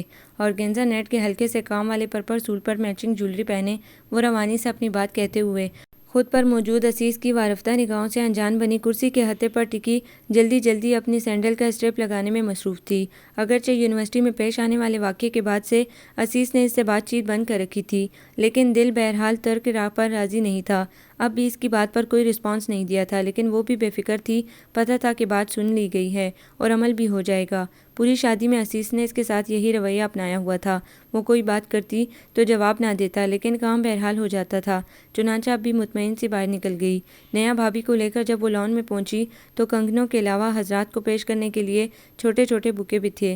اس نے دل ہی دل میں اس کی حاضر دماغی کی داد دی، ورنہ وہ تو اتنی اہم بات کو فراموش ہی کر چکی تھی۔ ماموں کی فیملی نے تو ہر کام سے ہاتھ اٹھایا ہوا تھا، شرکت بھی بالکل وقت کے وقت کی جا رہی تھی۔ ان کا خیال تھا کہ اگر حمیرہ جرجیز پر زور دیتی تو وہ ثانیہ نہ صحیح رانیہ کے لیے تو ضرور ہی راضی ہو جاتا۔ ایک طرح سے ان کی سوچ ٹھیک بھی تھی، کیونکہ جرجیز واقعی حمیرہ کی خواہش پر اپنی پسند کو قربان کر دیتے، لیکن حمیرہ نے مناسب نہ سمجھا کہ زندگی کا اتنا خوبصورت اور اہم رشتہ جرجیز دل کی منظوری کے بغیر جوڑ لیں۔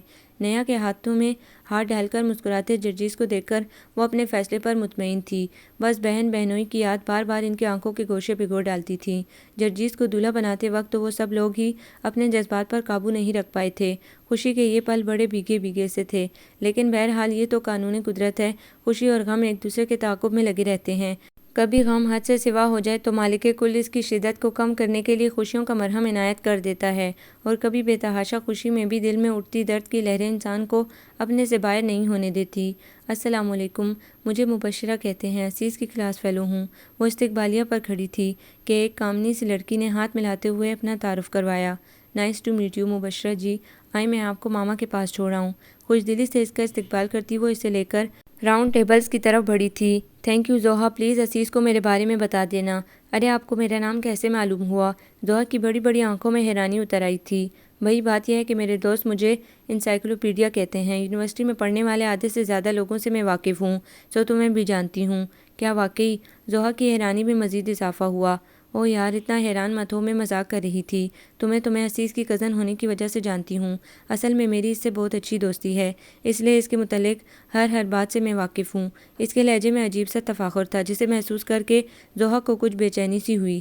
ماما، یہ عزیز کی کلاس فیلو ہیں مبشرہ، پلیز آپ انہیں کمپنی دیں، میں عزیز کو بھجواتی ہوں۔ اس نے ایک جملے میں تعارف کی رسم نبھا کر قدم واپس موڑ لیے۔ حمیرہ سے ملتی مبشرہ کے چہرے پر ایک معنی خیز سی مسکراہٹ دوڑ گئی۔ زوہا تمہیں مبشرہ کیسی لگی؟ کچن کے دروازے سے ٹیک لگائے کھڑے عزیز کی بات پر تیزی سے کافی پھینٹتے اس کے ہاتھ کچھ پل کے لیے ساکت ہو گئے تھے۔ آج نیا بھابھی کی کھیر پکائی کی رسم تھی، اس سلسلے میں صرف قریبی لوگوں کو مدعو کیا گیا تھا۔ خالہ امی کے نہ ہونے کا احساس مٹانے کے لیے چھوٹی سے چھوٹی رسم بھی پوری کی جا رہی تھی۔ نانو مہینہ بھر سے یہاں ٹھہری ہوئی تھیں، ان کی موجودگی میں بھابھی کی مجال نہیں تھی کہ ہل کر پانی بھی خود سے پی لیں۔ سارے چاؤ چونچلے پورے کیے جا رہے تھے۔ فراغت سے بور ہوتی نیا نے حمیرہ سے اپنی بوریت کا رونا روک کر سفارش کی درخواست کی تھی۔ نانو، جن کا 3 مہینے سے پہلے بہو کو کسی کام کو ہاتھ لگانے دینے کا ارادہ نہیں تھا، بڑی مشکل سے راضی ہوئی تھیں۔ بہرحال حمیرہ کے بہت زیادہ زور دینے پر آج یہ سادہ سی گھریلو تقریب ارینج کی گئی تھی۔ ڈنر کے بعد سب لوگوں کو چائے کی طلب ہو رہی تھی، سو زوہا کچن میں چلی آئی۔ چائے کے ساتھ ساتھ وہ جرجیز کی فرمائش پر ان کے لیے کافی بھی بنا رہی تھی۔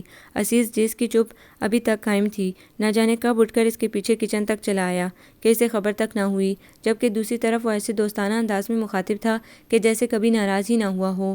جواب نہیں دیا تم نے میری بات کا؟ اس نے دوبارہ پوچھا۔ اچھی خوبصورت لڑکی ہے، مزاج کے بارے میں تم زیادہ اچھی طرح سمجھ سکتے ہو، کیونکہ بہرحال دوست تو تمہاری ہی ہے۔ اس کا رکا ہوا ہاتھ دوبارہ سے متحرک ہو گیا۔ اور اگر میں اسے لائف پارٹنر بنانا چاہوں تو؟ چائے کی کیتلی کا ڈھکن اٹھاتے اس کا ہاتھ جانے کیسے گرم کیتلی پر جا لگا تھا۔ کیا ہوا زوئی؟ اپنی بات ادھوری چھوڑ کر وہ بے قراری سے اس کی طرف لپکا تھا۔ احتیاط سے کام نہیں کر سکتی تم؟ سرخ ہوتے اس کے ہاتھ کو تھام کر وہ اس پر خفا ہو رہا تھا۔ اس کی آنکھوں سے آنسو نکل کر چہرے پر بہنے لگے۔ اچھا رو مت، میں ابھی کوئی دوا لگا دیتا ہوں۔ اس کے بہتے آنسوؤں نے فوراً ہی اس کا دل موم کر دیا تھا۔ وہاں سب چائے کے انتظار میں بیٹھے ہیں، لیکن یہاں تو لگ رہا ہے کوئی بہت ہی امپورٹنٹ میٹنگ چل رہی ہے۔ کچن کے اندر جھانکتی رانیہ کی طنزیہ جملے پر وہ کرنٹ کھا کر پیچھے ہٹی تھی، لیکن ہاتھ اب بھی عزیز کی گرفت میں تھا۔ کبھی کبھی اپنے ان اعلیٰ خیالات کو اپنی ذات تک محدود رکھ لیا کرو تو کوئی حرج نہیں۔ ہاتھ جل گیا ہے زوہا کا، اگر ہو سکے تو خود زحمت کرو اور چائے پیالیوں میں نکال کر سب کو پیش کر دو۔ زوہا کی تکلیف کے سامنے وہ کسی کو بھی برداشت کرنے کا حوصلہ نہیں رکھتا تھا۔ سوری، یہ کام میرے بس کی بات نہیں۔ جب زوہا کی تکلیف کا علاج ہو جائے تو یہ خود ہی لے آئے گی۔ نہایت نخوت اور بے مروتی سے جواب دیتی وہ وہاں سے چلی گئی۔ اب تو چھوڑ دو میرا ہاتھ، یا لوگوں میں اشتہار لگوانا ہے؟ وہ اس پر جنجلا رہی تھی۔ بیکار میں ہر بات کی ٹینشن مت لیا کرو، لوگوں کی فضول باتوں پر توجہ دو گی تو زندگی اجیرن ہو جائے گی۔ کچن میں رکھے فریج سے کوئی ٹیوب نکالے، اب وہ اس کی جلد پر کریم لگا رہا تھا۔ یہی بیکار کی باتیں ساری زندگی انسان کے لیے الزام بنی رہتی ہیں۔ عزیز اس کی کلائی چھوڑ چکا تھا۔ وہ نہایت آزردگی سے کہتی دوبارہ چائے کی طرف متوجہ ہو گئی۔ تم رہنے دو، میں زبیدہ کو بلاتا ہوں، وہ چائے سرو کر دے گی۔ اس کو دوبارہ سے کام میں لگتا دیکھ کر وہ نرمی سے بولا۔ اس نے بھی یہی مناسب سمجھا کہ خاموشی سے یہاں سے نکل کر کہیں تنہا جا بیٹھے۔ تھوڑی دیر پہلے کہے جانے والے عزیز کے انکشاف اور رانیہ کے طنزیہ جملے نے اس کے دماغ کی چولیں ہلا دی تھیں۔ اب سب کے درمیان جا کر دوبارہ سے بیٹھنا اور خود کو فریش ظاہر کرنا بہت مشکل تھا۔ عزیز خاموشی سے اسے باہر کی طرف جاتے ہوئے دیکھتا رہا۔ تھوڑی دیر پہلے فریش سی زوہا کی چال میں عجیب تھکان سی اتر آئی تھی۔ کسی چیز نے اسے نڈال کر دیا تھا، وہ سمجھ کر بھی نظر چرا گیا اور زبیدہ کو چائے لانے کا آرڈر دیتے ہوئے سب کے درمیان لاؤنج میں جا بیٹھا، جہاں سب اپنی اپنی باتوں اور خوشگپیوں میں مصروف تھے۔ زوہا اور اس کی غیر حاضری کا تو شاید کسی کو خیال بھی نہیں آیا تھا، البتہ ایک کونے میں سر جوڑے باتیں کرتی مومانی ثانیہ اور رانیہ نے ضرور اس کے تنہا واپس آنے کا نوٹس لیا تھا۔ عزیز بیٹا، یہ زوہا کہاں رہ گئی؟ بڑی دیر ہوئی چائے بنانے گئی تھی، بظاہر لہجے میں حلاوت لیے وہ معنی خیز انداز میں پوچھ رہی تھی۔ زوہا بی بی کا ہاتھ جل گیا، وہ ادھر بڑی بی بی کے کمرے میں بیٹھی ہیں۔ عزیز کے کچھ بولنے سے قبل ہی چائے کی ٹرالی اندر لے کر آتی زبیدہ نے اطلاع فراہم کی۔ کیا زیادہ جل گیا ہے؟ حمیرہ اور جرجیز بیک وقت اپنی جگہ سے کھڑے ہو گئے تھے۔ کوئی خاص نہیں جلا، ویسے میں نے دوا لگا دی ہے، آپ لوگ بے فکر رہیں، بے نیازی سے بولتے عزیز نے انہیں مطمئن کیا۔ آپ بیٹھے، آنی چائے پیے، میں ابھی اسے دے کر آتا ہوں۔ جرجیز عبداللہ نے حمیرہ کو شانوں سے پکڑ کر واپس جگہ پر بٹھا دیا۔ کیا ہوا گڑیا؟ ہاتھ کیسے جلا لیا تم نے اپنا؟ اگلے ہی لمحے وہ کمرے میں موجود تھے۔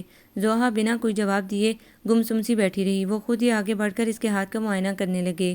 زیادہ پریشانی کی بات نہیں، 1-2 دن میں صحیح ہو جائے گا۔ اس کے ستے ہوئے چہرے کی طرف دیکھتے ہوئے انہوں نے تسلی دی۔ لیکن یہ کیا؟ وہاں تو آنسو پوری روانی سے بہنے لگے تھے۔ ارے میری بہادر بہن اتنی سی تکلیف برداشت نہیں کر پا رہی، اسے خود سے لگاتے ہوئے انہوں نے بچوں کی طرح بہلانے کی کوشش کی تھی، لیکن بجائے چپ ہونے کے اس کے آنسوؤں میں مزید شدت آ گئی۔ کیا ہو گیا ہے گڑیا؟ کیا بہت زیادہ درد ہو رہا ہے؟ اب ان کے لہجے میں پریشانی دھر آئی تھی، جسے محسوس کر کے وہ اندر ہی اندر نادم سی ہو گئی۔ ان کی پریشانی کا یہ احساس تھا کہ اس نے فوری طور پر خود پر قابو پاتے ہوئے آنسو پونچھ ڈالے، ورنہ دل کی کیفیت تو اتنی دگرگوں ہو رہی تھی کہ دل چاہتا تھا ساری دنیا کو اپنے آنسوؤں میں ڈبو ڈالے۔ ایسا کرو تم سو جاؤ، تھک بھی بہت گئی ہوگی، میں آنی سے کہہ دیتا ہوں کہ آج رات تم یہیں رکو گی۔ اس کے بالوں میں محبت سے انگلیاں پھیرتے انہوں نے کہا تھا۔ نہیں، میں نہیں رکوں گی، مجھے گھر جانا ہے۔ اس کی آواز لرز رہی تھی۔ تم تو آج مجھے پریشان کرنے پر تلی ہوئی ہو لڑکی، بھلا یہاں رکنے میں تمہیں کیا پریشانی ہے جو گھر کی یاد ستا رہی ہے؟ انہوں نے پیار سے ڈپٹا۔ پلیز بھائی، آج جانے دے، پھر کسی دن آ جاؤں گی۔ اس کے لہجے میں التجا سی تھی۔ وہ باوجود چاہنے کے پھر دوبارہ اصرار نہ کر سکے۔ یوں بھی اس وقت انہیں اس کے انداز میں کچھ غیر معمولی پن محسوس ہو رہا تھا۔ معمولی سا ہاتھ جھلسنے پر تو وہ یوں ہلکان ہونے والوں میں سے نہیں تھی۔ یقیناً کسی اور بات نے اسے پریشان کر رکھا تھا۔ وہ ذہن میں قیاس کے گھوڑے دوڑاتے اس کی کیفیت کو سمجھنے کی کوشش کر رہے تھے۔ احتیاط سے کام نہیں کر سکتی تم؟ خفا خفا سی ایک آواز اس کے ذہن میں گونجی تو وہ بے ارادہ ہی اپنے ہاتھ کی طرف دیکھنے لگی۔ بروقت مرہم لگا دینے کی وجہ سے چھالا تو نہیں بنا تھا، لیکن جلد سرخ ہو رہی تھی۔ وہ آہستہ آہستہ اس حصے کو اپنے دوسرے ہاتھ کی انگلیوں سے سہلانے لگی۔ اس کی انگلیوں نے وہاں پہلے سے موجود کسی کے پوروں کا لمس محسوس کیا۔ تو یوں ہے عزیز عبداللہ، تم بالآخر مجھ سے مایوس ہو ہی گئے۔ رات دھیرے دھیرے گزر رہی تھی، لیکن وہ عالم بے خودی میں بیٹھی اس کے لمس سے مخاطب تھی۔ ظاہری زخم پر تو مرہم لگا دیا تم نے، لیکن وہ جو روح بری طرح جھلسی ہے، اس کا علاج کیسے ہوگا؟ جانتی تھی کہ شکوہ کرنے کی حقدار نہیں، پھر بھی شکوہ کرنا تھی۔ آخر تم کہاں تک میری بے رخی کو سہ سکتے تھے؟ تم نے تو راستہ بدلنا ہی تھا، پر کیا کرتی میں؟ اپنے اوپر لگے الزام کو دھونے کے لیے خون جگر ہی کی ضرورت تھی، سو میں نے یہ قربانی دے ڈالی۔ کروٹ بدل کر آنکھیں بند کر کے اس نے سونے کی کوشش کرتے ہوئے سوچا، لیکن پھر فوراً ہی اٹھ بیٹھی۔ آنکھوں کو برسوں سے عادت تھی بند ہوتے ہی کسی کی تصویر اپنے اندر سجا لینے کی۔ وہ اپنا معمول ترک کرنے کو تیار نہیں تھی۔ مجھے تو سونے کی اتنی جلدی ہی اس لیے ہوتی تھی کہ آنکھوں کے دریچے میں تمہیں سجا کر تم سے ملاقات کر سکوں۔ اب بھلا نیند کا کیا سوال؟ ہزار خود پر پہرے بٹھانے کے باوجود یہ واحد خواہش تھی جس سے دل کبھی دستبردار ہونے کو راضی نہ ہوا تھا، لیکن اب تو اس کی بھی گنجائش نہیں رہی تھی۔ بھلا پرائی چیزوں کے خواب کون اپنی آنکھوں میں سجاتا ہے؟ جب تک یہ احساس رہا کہ دوسرا شخص بھی اسی راستے کا مسافر ہے جس پر وہ خود چل رہی ہے، وہ آنکھیں بند کیے چلتی رہی۔ لیکن اب تو بہرحال یہ معمول ترک کرنا ہی تھا۔ وہ ہزار کوشش کرنے کے باوجود رت جگہ اس کا مقدر بن گئے۔ عزیز عبداللہ کی جڑیں اس کے اندر اتنی گہرائی تک اتری ہوئی تھی کہ وہ بری طرح خود کو مجروح کر ڈالنے کے باوجود اسے اپنے اندر سے نکال پھینکنے میں کامیاب نہ ہو سکے گی۔ یہ تو اس نے کبھی سوچا ہی نہیں تھا۔ مبشرہ کے گھر میں آمد و رفت بہت زیادہ بڑھ چکی تھی۔ اکثر عزیز کے ساتھ یونیورسٹی سے واپسی میں اور کبھی اکیلی ہی وہ چلی آتی تھی، اور جو کسی دن نہیں بھی آتی تو اس کا فون آ جاتا یا پھر عزیز اس کے گھر چلا جاتا۔ وہ دونوں گھنٹوں ایک دوسرے کے ساتھ وقت گزارتے تھے، اپنے پروجیکٹ کو ڈسکس کرنے سے لے کر ٹی وی پروگرامز پر تبصرے کرنے تک۔ ان کے پاس بے شمار موضوعات تھے جن پر دونوں ہی بلا تکان بولنے کی صلاحیت رکھتے تھے۔ مبشرہ کے بارے میں تو خیر نیہا اور جرجیس عبداللہ اندازہ لگا ہی چکے تھے کہ وہ بلا کی باتونی لڑکی ہے، لیکن عزیز پتہ نہیں کیسے اب اس قدر باتیں کرنے لگا تھا۔ دن بدن مبشرہ سے بڑھتی اس کی دوستی اور ضحیٰ کی آنکھوں میں پھیلتی ویرانیوں نے جرجیس عبداللہ کو بے چین کر دیا تھا۔ دوسری طرف نیہا بھی اپنی جگہ حیران تھی۔ جرجیس سے تو اس نے ہمیشہ یہی سنا تھا کہ عزیز ضحیٰ کا دیوانہ ہے، لیکن یہاں تو کچھ اور ہی حالات دکھائی دے رہے تھے۔ کوئی لڑکی یوں ہی صرف دوستی میں تو کسی لڑکے سے اتنی فری نہیں ہو سکتی تھی۔ اتنی بے قراری تو صرف ایک خاص تعلق ہی کی بنا پر دیکھنے میں آتی تھی، لیکن جہاں بقول جرجیس کہ یہ خاص تعلق جڑا ہوا ہے، وہاں سے ایسی کوئی شنید نہیں ملتی تھی، بلکہ اچھا خاصا سرد مہر اور اجنبی سا رویہ تھا۔ ضحیٰ اور عزیز کے درمیان جہاں نیہا محبت کی اس عجیب و غریب قسم کو سمجھنے کی کوشش میں الجھی تھی، وہیں جرجیس عبداللہ کا اضطراب بھی بڑھتا جا رہا تھا۔ مبشرہ کی وارفتگی اور ضحیٰ کا کریز دونوں ہی ان کے سامنے تھے۔ وہ عزیز سے پوچھ گچھ کرتے بھی تو آخر کس بنیاد پر؟ ضحیٰ میں ہاسٹل جا رہا ہوں، نیہا بھی میرے ساتھ ہی جا رہی ہے، آج اس کا چیک اپ کروانا ہے، 12 بجے سے پہلے میں اسے واپس چھوڑ جاؤں گا۔ عزیز سو رہا ہے، اگر ہمارے آنے سے پہلے اٹھ جائے تو پلیز اسے ناشتے کے لیے پوچھ لینا۔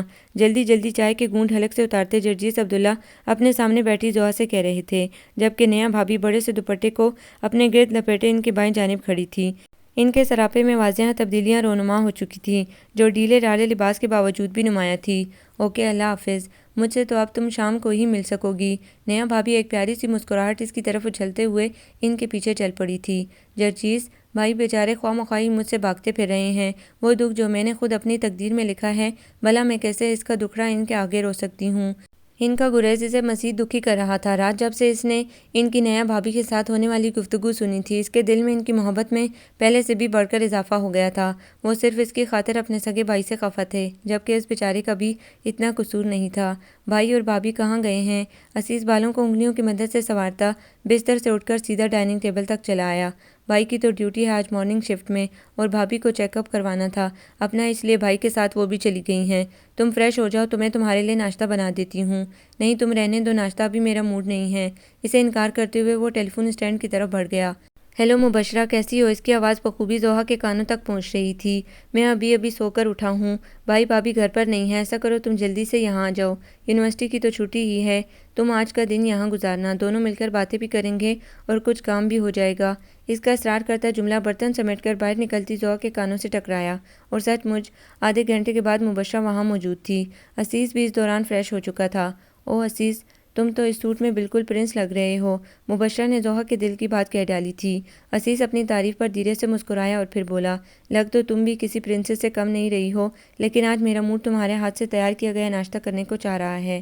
اب اگر کچن میں بھیجوں گا تو تمہارا اتنا اچھا سوٹ خراب ہونے کا ڈر ہے۔ تمہاری فرمائش کے آگے 1000-1200 کے سوٹ کی کیا اہمیت؟ میں ابھی ناشتہ تیار کرتی ہوں، وہ بھی اسپیشل قسم کا لاہوری ناشتہ۔ اپنے کلف لگے قیمتی کاٹن کے سوٹ کی پرواہ کیے بغیر وہ بے تکلفی سے کچن کی طرف بڑھ گئی تھی۔ تم نے خواہ مخواہ انہیں زحمت دی عزیز، میں تیار کر دیتی ناشتہ، اچھا لگتا ہے کیا مہمان سے اس طرح کام کروانا؟ اب تک ان کے درمیان خاموشی سے موجود ضحیٰ عزیز پر بگڑی تھی۔ تم بھی تو یہاں مہمان ہی ہو، اگر تم ایک دن کے لیے یہاں آ کر یہاں کے کام سنبھال سکتی ہو تو مبشرہ کو تو بہرحال ہمیشہ کے لیے یہاں رہنا ہے، بہتر ہے وہ ابھی سے عادی ہو جائے۔ عزیز کے جواب نے اسے مزید کچھ کہنے کے لائق نہیں چھوڑا تھا۔ یہ ڈیڈی اس وقت گھر میں کیسے موجود ہیں؟ ڈرائنگ روم سے آتی آوازوں پر اس نے حمیرہ سے پوچھا۔ وہ ابھی یونیورسٹی سے آئی تھی اور خلاف معمول اس وقت ڈیڈی کے گھر میں موجودگی پر حیرت زدہ تھی۔ تم بیگ وغیرہ رکھ کر ڈرائنگ روم میں آؤ، کوئی تمہارا انتظار کر رہا ہے۔ ان کا چہرہ خوشی سے کھل رہا تھا۔ کیا ہے ماما، کون آیا ہے جو آپ اتنی خوش ہیں؟ وہ چونکی۔ میں نہیں بتاؤں گی، تم خود اپنی آنکھوں سے دیکھنا، بہت زبردست سرپرائز ہے۔ ممی اس کے تجسس کو مزید ہوا دے رہی تھی۔ وہ جلدی سے بیگ اور فائل جگہ پر رکھ کر چہرے پر پانی کے 2-4 چھپکے مار کر دوپٹہ سلیقے سے اوڑھ کر ڈرائنگ روم میں داخل ہوئی، لیکن وہاں موجود دونوں چہرے اس کے لیے بالکل اجنبی تھے۔ رک کیوں گئی زوہا بیٹا؟ اندر آؤ اور پہچانو کہ یہ کون لوگ ہیں۔ ڈیڈی کی آواز میں یہ سرشاری اس نے پہلے کبھی محسوس نہیں کی تھی۔ وہ بغور ان لوگوں کا جائزہ لینے لگی۔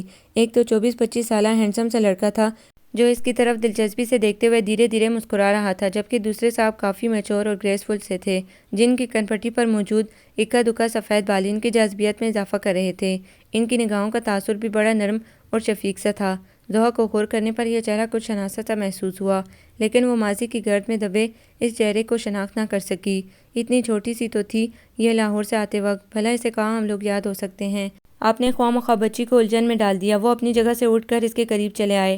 زوہا کے ذہن میں ان کے الفاظ سے ایک جھماکا سا ہوا، حاذق چاچو۔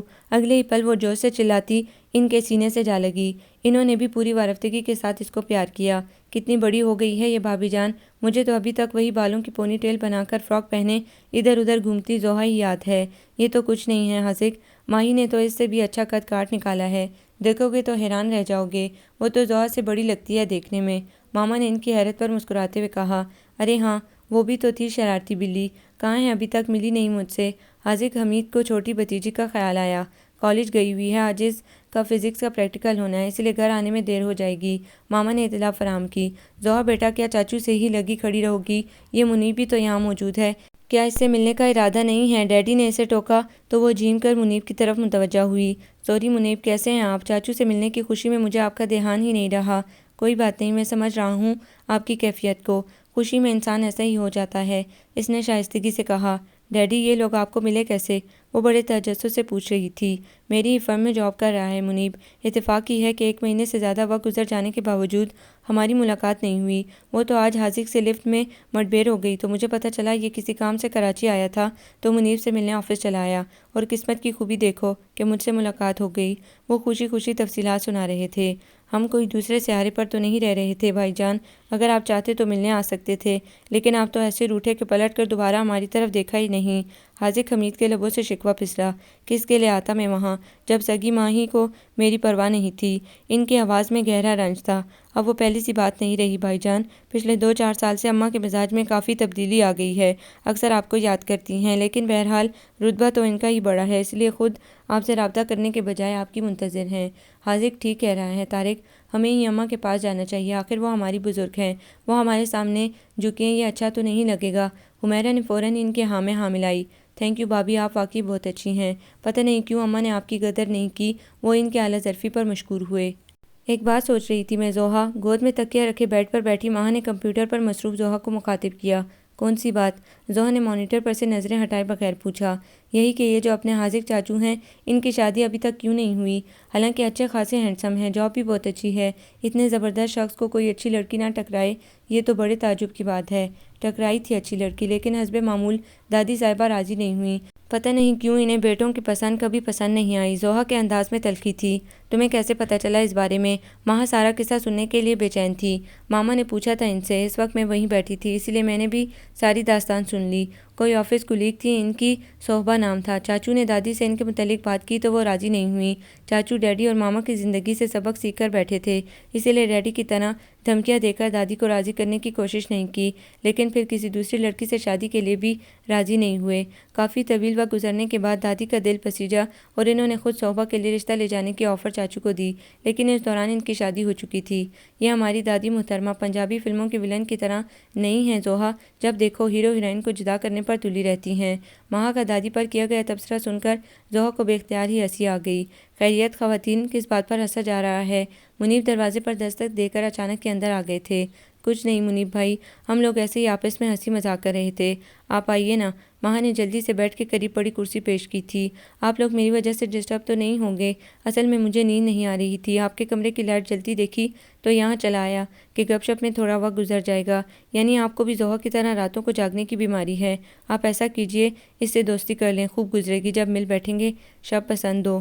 مجھے راتوں کو جاگنے کی بیماری نہیں ہے، لیکن اچانک ہی اگر سونے کی جگہ تبدیل ہو جائے تو نیند اڑ جاتی ہے، اس نے وضاحت کی۔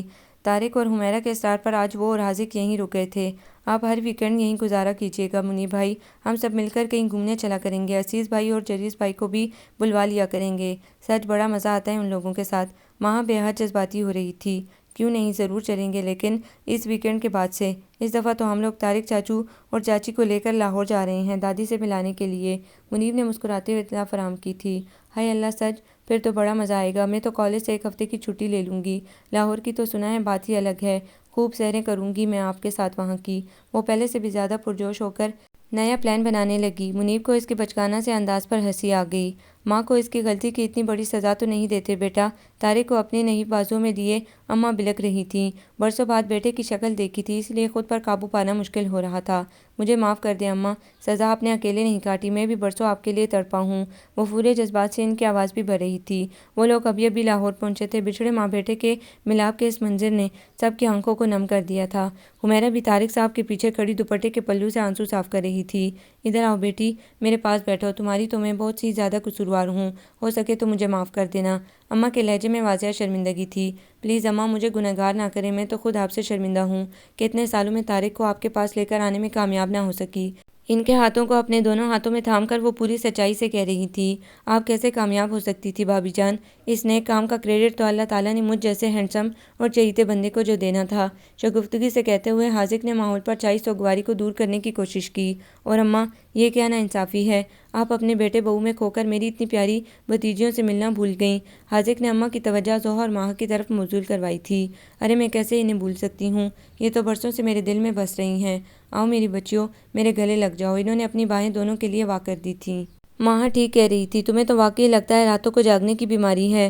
لاؤن میں بیٹھی زوہا کو پیچھے سے آتی منیب کی آواز نے چونکا دیا۔ شب خوابی کا آرام دہ لباس پہنے وہ دونوں ہاتھ سینے پر باندھے عین اس کی پشت پر کھڑا تھا۔ مجھے تو خیر راتوں کو جاگنے کی بیماری ہے، لیکن آپ کیوں ابھی تک جاگ رہے ہیں، جبکہ یہ تو آپ کا اپنا گھر ہے، اجنبی جگہ ہونے کا شکوہ بھی آپ نہیں کر سکتے۔ حاضر دماغی سے کام لیتے ہوئے اس نے بات کا رخ اس کی طرف موڑ دیا تھا۔ ہے تو ویسے خلاف معمول بات، لیکن پتہ نہیں کیسے اچانک میری آنکھ کھل گئی۔ دوبارہ سونے کی کوشش کی لیکن نیند نہیں آئی۔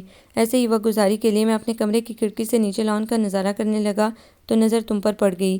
میں نے سوچا اکیلے بور ہونے کے بجائے تمہارے ساتھ گپ شپ کر لی جائے۔ وہ اطمینان سے اس کے قریب ہی بیٹھتے ہوئے بولا، جبکہ زوہا کو گھبراہٹ ہونے لگی تھی۔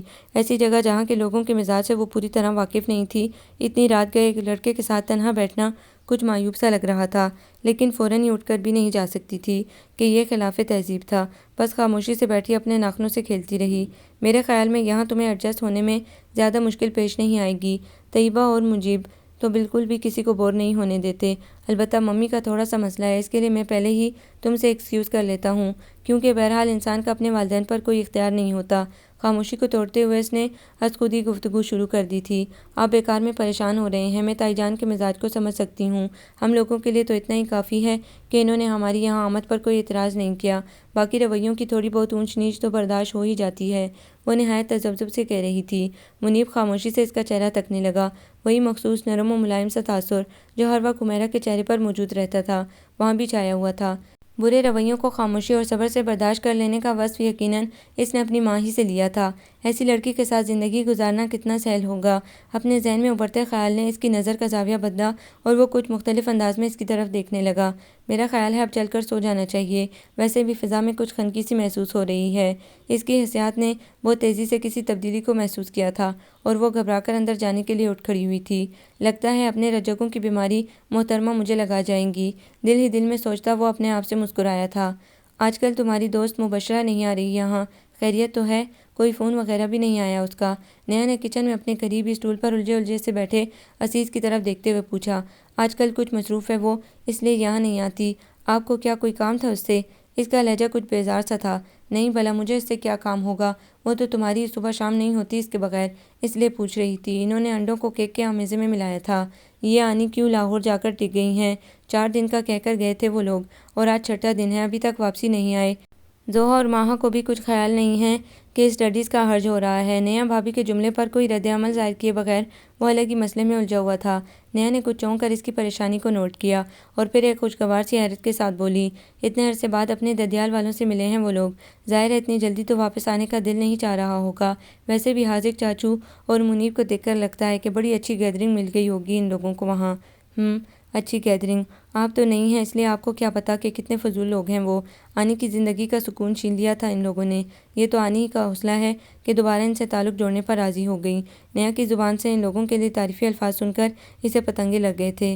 وقت ہمیشہ ایک سا تھوڑا ہی رہتا ہے، بدلتے وقت کے ساتھ لوگوں کے رویے بھی بدل جاتے ہیں، اور ینگ جنریشن تو ویسے ہی بڑی روشن خیال ہے۔ اب منیب کو ہی دیکھ لو، کتنا سلجھا اور محبت کرنے والا لڑکا ہے۔ مجھے یقین ہے زوہا اور ماہا ان لوگوں کے ساتھ بھرپور انجوائے کر رہی ہوں گی۔ نیہا بھابی نے دانستہ ان کا ذکر کیا۔ انجوائے کرنے کے لیے ساری عمر پڑی ہے۔ میں آج ہی آنی کو فون کرتا ہوں کہ خود چاہے جتنے دن رکیں، چاہے تو ماہا کو بھی روک لیں، لیکن زوہا کو واپس بھجوا دیں۔ آنرز کر رہی ہے وہ یونیورسٹی سے، کوئی بچوں کا کھیل تو ہے نہیں۔ دل کی بے چینی کسی نہ کسی طرح زبان پر آ ہی گئی تھی۔ نیہا کا دل چاہا خوب زور سے کہکا لگائیں۔ اتنے دنوں سے مبشرہ کے ساتھ انوالومنٹ کا ڈھونگ رچا کر وہ ان لوگوں کی آنکھوں میں دھول جھونک رہا تھا، اور اب خود سے اس کی ذرا سی دوری بھی برداشت نہیں ہو پا رہی تھی۔ اماں اگر آپ برا نہ مانیں تو ایک بات کہوں؟ حمیرہ نے کچھ جھجکتے ہوئے انہیں مخاطب کیا۔ کہو بیٹا، اجازت لینے کی بھلا کیا ضرورت ہے؟ انہوں نے کہا۔ اماں میں چاہ رہی تھی کہ اب حاذق کو بھی لائن پر لگا دیں، آخر کب تک وہ یوں تنہا زندگی گزارتا رہے گا؟ وہ ہاں تو کرے، میں کھڑے کھڑے اس کی بارات لے جاؤں، لیکن راضی نہیں ہوتا وہ شادی کے لیے۔ غلطی میری تھی اور روگ میرے بچے کی جان کو لگ گیا۔ انہوں نے ایک ٹھنڈی آہ بھرتے ہوئے جواب دیا تھا۔ قدرت نے آپ کو اس غلطی کی تلافی کا موقع دیا ہے اماں، آپ چاہیں تو اس موقع سے فائدہ اٹھا سکتی ہیں۔ حمیرہ کی بات پر انہوں نے استفہامیہ نظروں سے ان کی طرف دیکھا۔ زوہا بتا رہی تھی مجھے کہ کل ریسٹورنٹ میں ان لوگوں کی ملاقات صوبہ سے ہوئی تھی۔ صوبہ آج پاکستان میں ہی ہے، اس کے شوہر کا ایکسیڈنٹ میں انتقال ہو گیا ہے۔ اب وہ ایک بچے کے ساتھ اکیلی ہی ہے اور جاب کرتی ہے۔ اماں نے ہر بات بڑی توجہ سے سنی، پر بچے کے بارے میں جان کر تھوڑا سا معترض ہوئیں۔ لوگ کیا کہیں گے بہو، کہ انہیں کوئی کنواری لڑکی نہیں ملی جو ایک بیوہ اور وہ بھی ایک بیٹے کی ماں کو بیاہ کر لے آئے۔ لوگوں کی پرواہ کرنا چھوڑ دیں اماں، لوگوں کو تو ہر بات پر ہی اعتراض ہوتا ہے۔ ہمیں تو حاذق کی خوشی کی فکر کرنی چاہیے۔ مجھے بھی پتہ ہے اور آپ کو بھی کہ اسے اب بھی ایک سے بڑھ کر ایک لڑکی مل سکتی ہے، لیکن اصل اہمیت تو اس کے دل کی خوشی کی ہے۔ جب قدرت اسے موقع دے رہی ہے تو ہمیں اس کی خوشیوں کی راہ میں رکاوٹ کھڑی نہیں کرنا چاہیے۔ یہ حاذق سے بڑی آسیہ تھی، جس کے مزاج کی ساری تندی قسمت کے تھپیڑوں نے نکال دی تھی۔ حمیرہ کی زندگی کو اجیرن بنانے اور اماں سے صحبہ کے لیے انکار کہلوانے میں اس کا ہاتھ سب سے زیادہ تھا۔ وہ جو میکے میں ناک پر مکھی نہ بیٹھنے دیتی تھی، اس وقت کچھ نہ کر سکی۔ جب شادی کے 8 سال بعد تک بھی اولاد نہ ہونے پر اس کی ساس نے اس کے میاں کی دوسری شادی کروا دی۔ میاں جو 8 سال تک اس کے نام کی مالا جپتے رہے تھے اور ہر کام اس کی منشا کے مطابق انجام دیتے رہے تھے، دوسری بیوی اور اس سے ملنے والی اولاد میں ایسا کھوئے کہ آسیہ کا وجود ہی فراموش کر ڈالا۔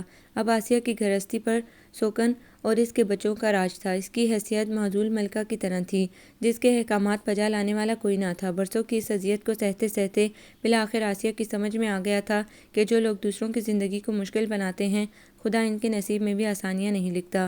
آپ آج شام تیار رہیے گا بھابی جان، ہم آج صبح کے گھر چلیں گے۔ کل تو آپ کو واپس کراچی چلے جانا ہے، اس لیے میرے خیال میں آج ہی اس نیک کام کو انجام دے دینا چاہیے۔ آسیہ نے فیصلہ سنایا تھا۔ ٹھیک ہے، ایسا ہی کیے لیتے ہیں۔ ویسے بھی اب میرے لیے مزید یہاں رکنا ممکن نہیں۔ نیہا کی فکر لگی ہوئی ہے، اس کی ڈیلیوری کے دن قریب ہیں، اکیلی گھبرا رہی ہوگی۔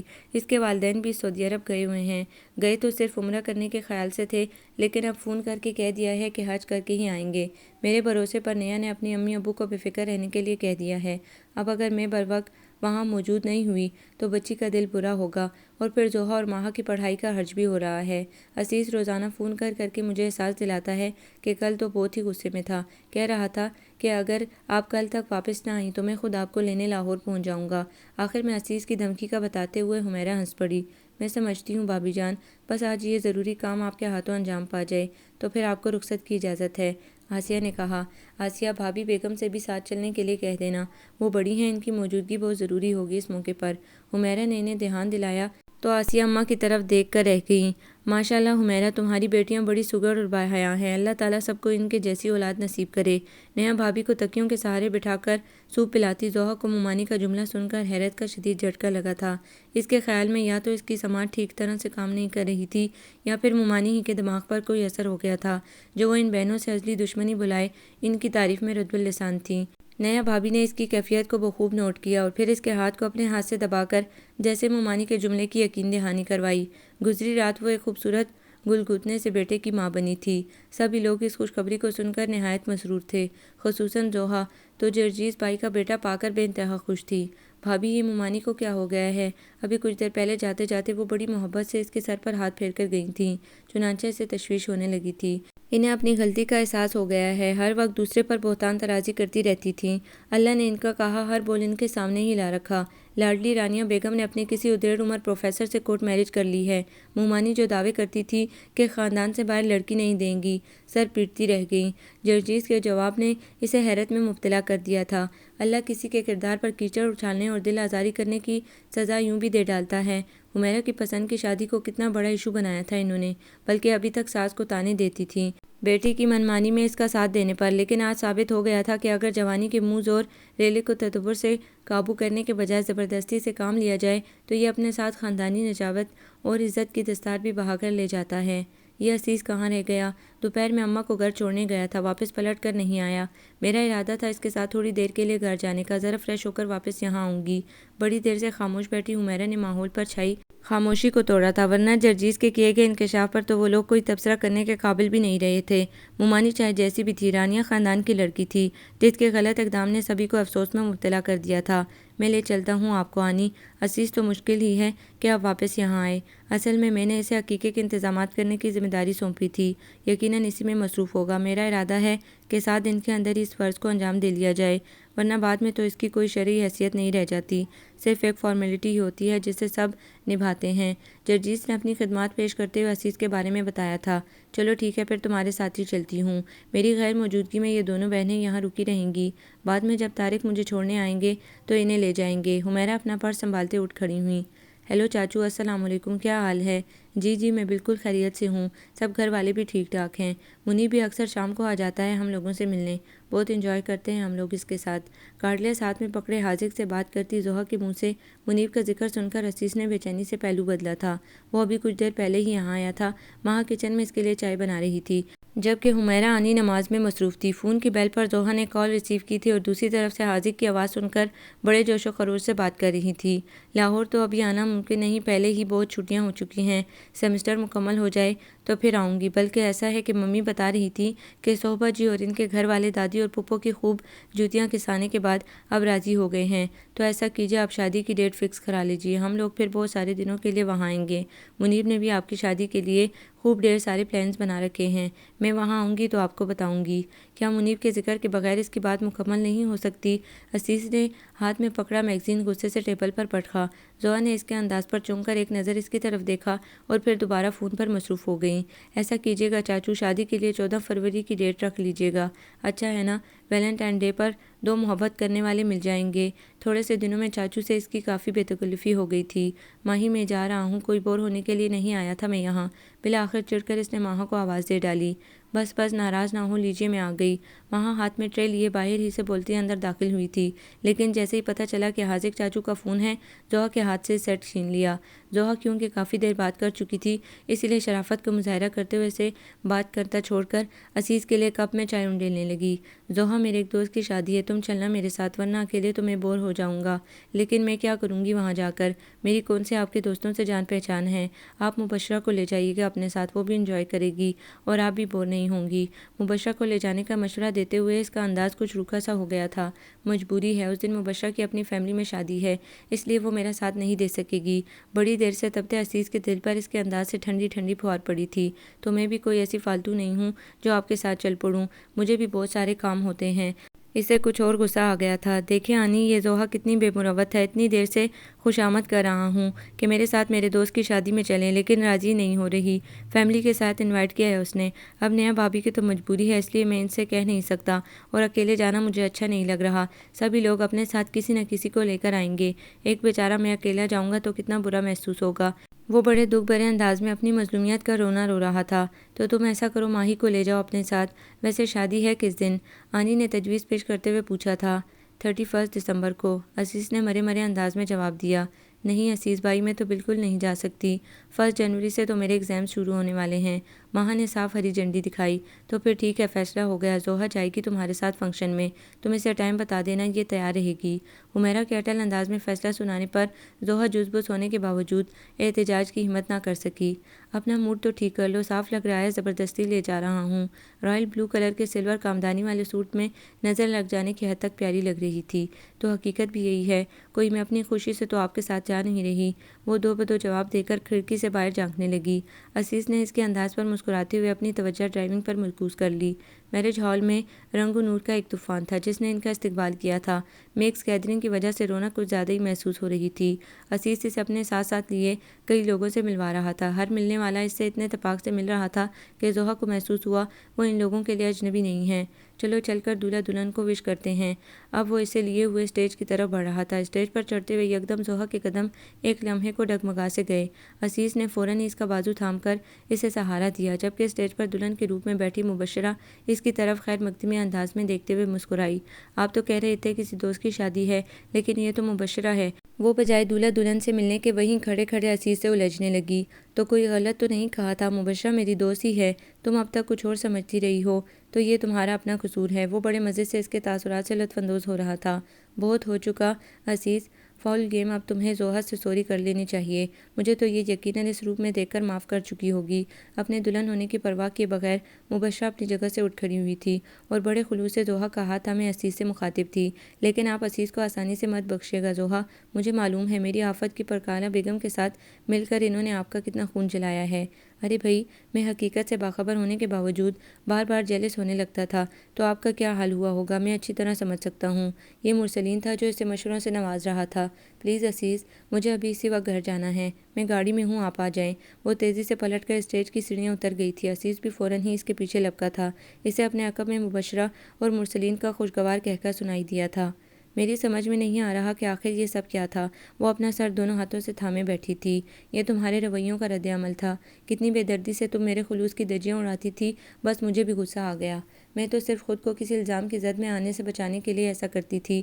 بچپن سے ممی کی لو میرج کے تانے سن سن کر میں نے سوچ لیا تھا کہ اگر کسی سے محبت کروں گی مگر اس سے شادی ہرگز نہیں کروں گی، لیکن آپ بار بار میری راہ میں آ جاتے تھے، مجبوراً میں آپ کے ساتھ برا سلوک کر جاتی تھی، ورنہ یہ تو میرا دل ہی جانتا ہے کہ ایسے ہر واقعے کے بعد خود مجھے کتنی تکلیف ہوتی تھی، اور پچھلے پورے 1 سال سے آپ نے مجھے کتنی تکلیف میں مبتلا کر رکھا ہے یہ تو صرف مجھے ہی معلوم ہے۔ وہ نہ جانے کس کیفیت میں گری سر جھکائے روانی سے اعتراف کیے جا رہی تھی۔ عزیز نے گاڑی ذرا آگے لے جا کر روک دی۔ اگر تم اتنے خوبصورت جذبوں کو مجھ سے چھپا چھپا کر نہ رکھتی تو مجھے اتنا طویل ڈرامہ کرنے کی ضرورت نہیں پڑتی۔ وہ تو بھلا ہوا مبشرہ کا کہ اس نے تم سے اندر کی بات اگلوانے کے لیے نہ صرف اتنا زبردست آئیڈیا دیا بلکہ اپنے منگیتر کی اجازت سے میری بھرپور مدد بھی کی۔ حالانکہ وہ تمہارے چہیتے بھائی صاحب اس کو دیکھ کر ہی ناک چڑھانے لگتے تھے، بلکہ وہ تو مجھے بھی اتنی خونخوار نظروں سے دیکھتے تھے کہ لگتا تھا نظروں ہی نظروں میں مار ڈالیں گے۔ اور تو اور نیا بھابھی بھی تمہاری ہمدردی میں مجھ مسکین پر تانے بازی کرنے پر اتر آئی تھی۔ مجھے ڈر لگتا ہے عزیز، میں لوگوں کی باتیں برداشت نہیں کر سکوں گی۔ اس کی سوئی وہیں پر اٹکی ہوئی تھی۔ کسے خبر تھی کہ اتنی دلیر لڑکی بھی جہاں کے خوف سے میری یاد تک بھلا دے گی۔ جس شاعر نے بھی یہ شعر کہا ہے، اس کی محبوبہ بھی تمہاری ہی طرح عقل سے کوری ہوگی۔ اللہ کی بندی، اب کس بات سے ڈرتی ہو؟ جو تانے دینے والے لوگ تھے ان کی زبانیں تو خود حالات نے بند کر دی ہیں۔ باقی سارا جہاں فارغ نہیں بیٹھا کہ صرف زوہا، طارق اور عزیز عبداللہ کو بیٹھ کر ڈسکس کرتا رہے۔ تم پتہ نہیں کیوں خود کو اتنا VIP سمجھتی ہو۔ اچھا ہوتا کہ میں تمہیں حقیقت بتانے کے بجائے ابھی کچھ عرصہ اور رات بھر جاگنے اور آنسو بہانے دیتا۔ وہ کچھ چڑ گیا تو نہ ختم کرتے اپنے ڈرامے کو۔ میں کوئی آنسو بہانے آپ کے پاس تو نہیں آئی تھی۔ ماہا کو اندر کی باتیں باہر پہنچانے پر مزہ چکھانے کا فیصلہ کرتے ہوئے اس نے تڑک کر جواب دیا، مجبوری تھی اسی لیے ختم کرنا پڑا ڈرامہ۔ ایک تو ڈرامے کا اہم رول مبشرہ بیگم نے شادی کا فیصلہ کر کے مزید اداکاری سے انکار کر دیا، اور دوسرے وہ تمہارے تایازاد منیب صاحب رقیب روسیہ کا رول پلے کرنے کے لیے تیار بیٹھے تھے۔ ذرا جو غفلت ہو جاتی مجھ سے تو وہ لے اٹھتے تمہیں۔ ویسے ہی آج کل تم بڑا منیب منیب کرنے لگی تھی۔ ہاں تو بالکل ٹھیک۔ شش، وہ نہ جانے کیا کہنا چاہ رہی تھی۔ اس نے ہونٹوں پر انگلی رکھ کر خاموش رہنے کا اشارہ کیا۔ اس کی ریسٹ واچ سے ابھرتا خوبصورت میوزک رات کے 12 بجنے کا اعلان کر رہا تھا۔ باہر کی فضا بھی پٹاخوں اور ہوائی فائرنگ کی آوازوں سے گونج اٹھی تھی۔ ہیپی نیو ایئر، اس نے دھیرے سے سرگوشی کرتے ہوئے زوہا کی نظروں کے تعاقب میں آسمان کی طرف دیکھا۔ خوشی میں کی جانے والی آتش بازی کی وجہ سے یہاں وہاں رنگ ہی رنگ بکھرے تھے۔ تم کب میری زندگی میں رنگ بکھیرنے ہمارے گھر آؤ گی زوہا؟ اس کا لہجہ خمار آلود تھا۔ کم از کم اس سال نہیں، کیونکہ اس سال مجھے اپنا آنرز مکمل کرنا ہے اور آپ کو کسی فرم میں انٹرنشپ کرنی ہے۔ اس نے مکمل بے مروتی سے بولتے اس کے رومانٹک موڈ کا بیڑا غرق کرنے کی کوشش کی تھی، لیکن وہ بھی ہار ماننے والا نہیں تھا۔ ٹھیک ہے، مجھے منظور ہے، آپ اتنا زیادہ بھی بول سکتے ہیں عزیز۔ آج سے پہلے مجھے بالکل اندازہ نہیں تھا۔ صرف زیادہ بول ہی نہیں سکتے، ہم عملی طور پر بھی بہت کچھ کر سکتے تھے، مگر ایک شرارتی نظر زوہا کے شرم سے سرخ چہرے پر ڈالتے اس نے گاڑی کی رفتار بڑھا دی۔ گاڑی میں تیرا ساتھ ہے کتنا پیارا بار بار ریمائنڈ کر کے بجایا جا رہا تھا۔ سیٹ کی پشت سے ٹیک لگائے آنکھیں مون کر بیٹھی زوہا کو اب اس پر کوئی اعتراض نہیں تھا۔ وہ بند پلکوں کے پیچھے دوبارہ سے اپنے ان خوابوں کو سجا چکی تھی جن سے دستبرداری کے فیصلے نے اس کی نیندیں چھین لی تھیں۔ آپ کو یہ ناول کیسا لگا؟ کمنٹس میں اپنی رائے ضرور دیں۔ ہمارے چینل کو لائک کریں، سبسکرائب کریں، شیئر کریں۔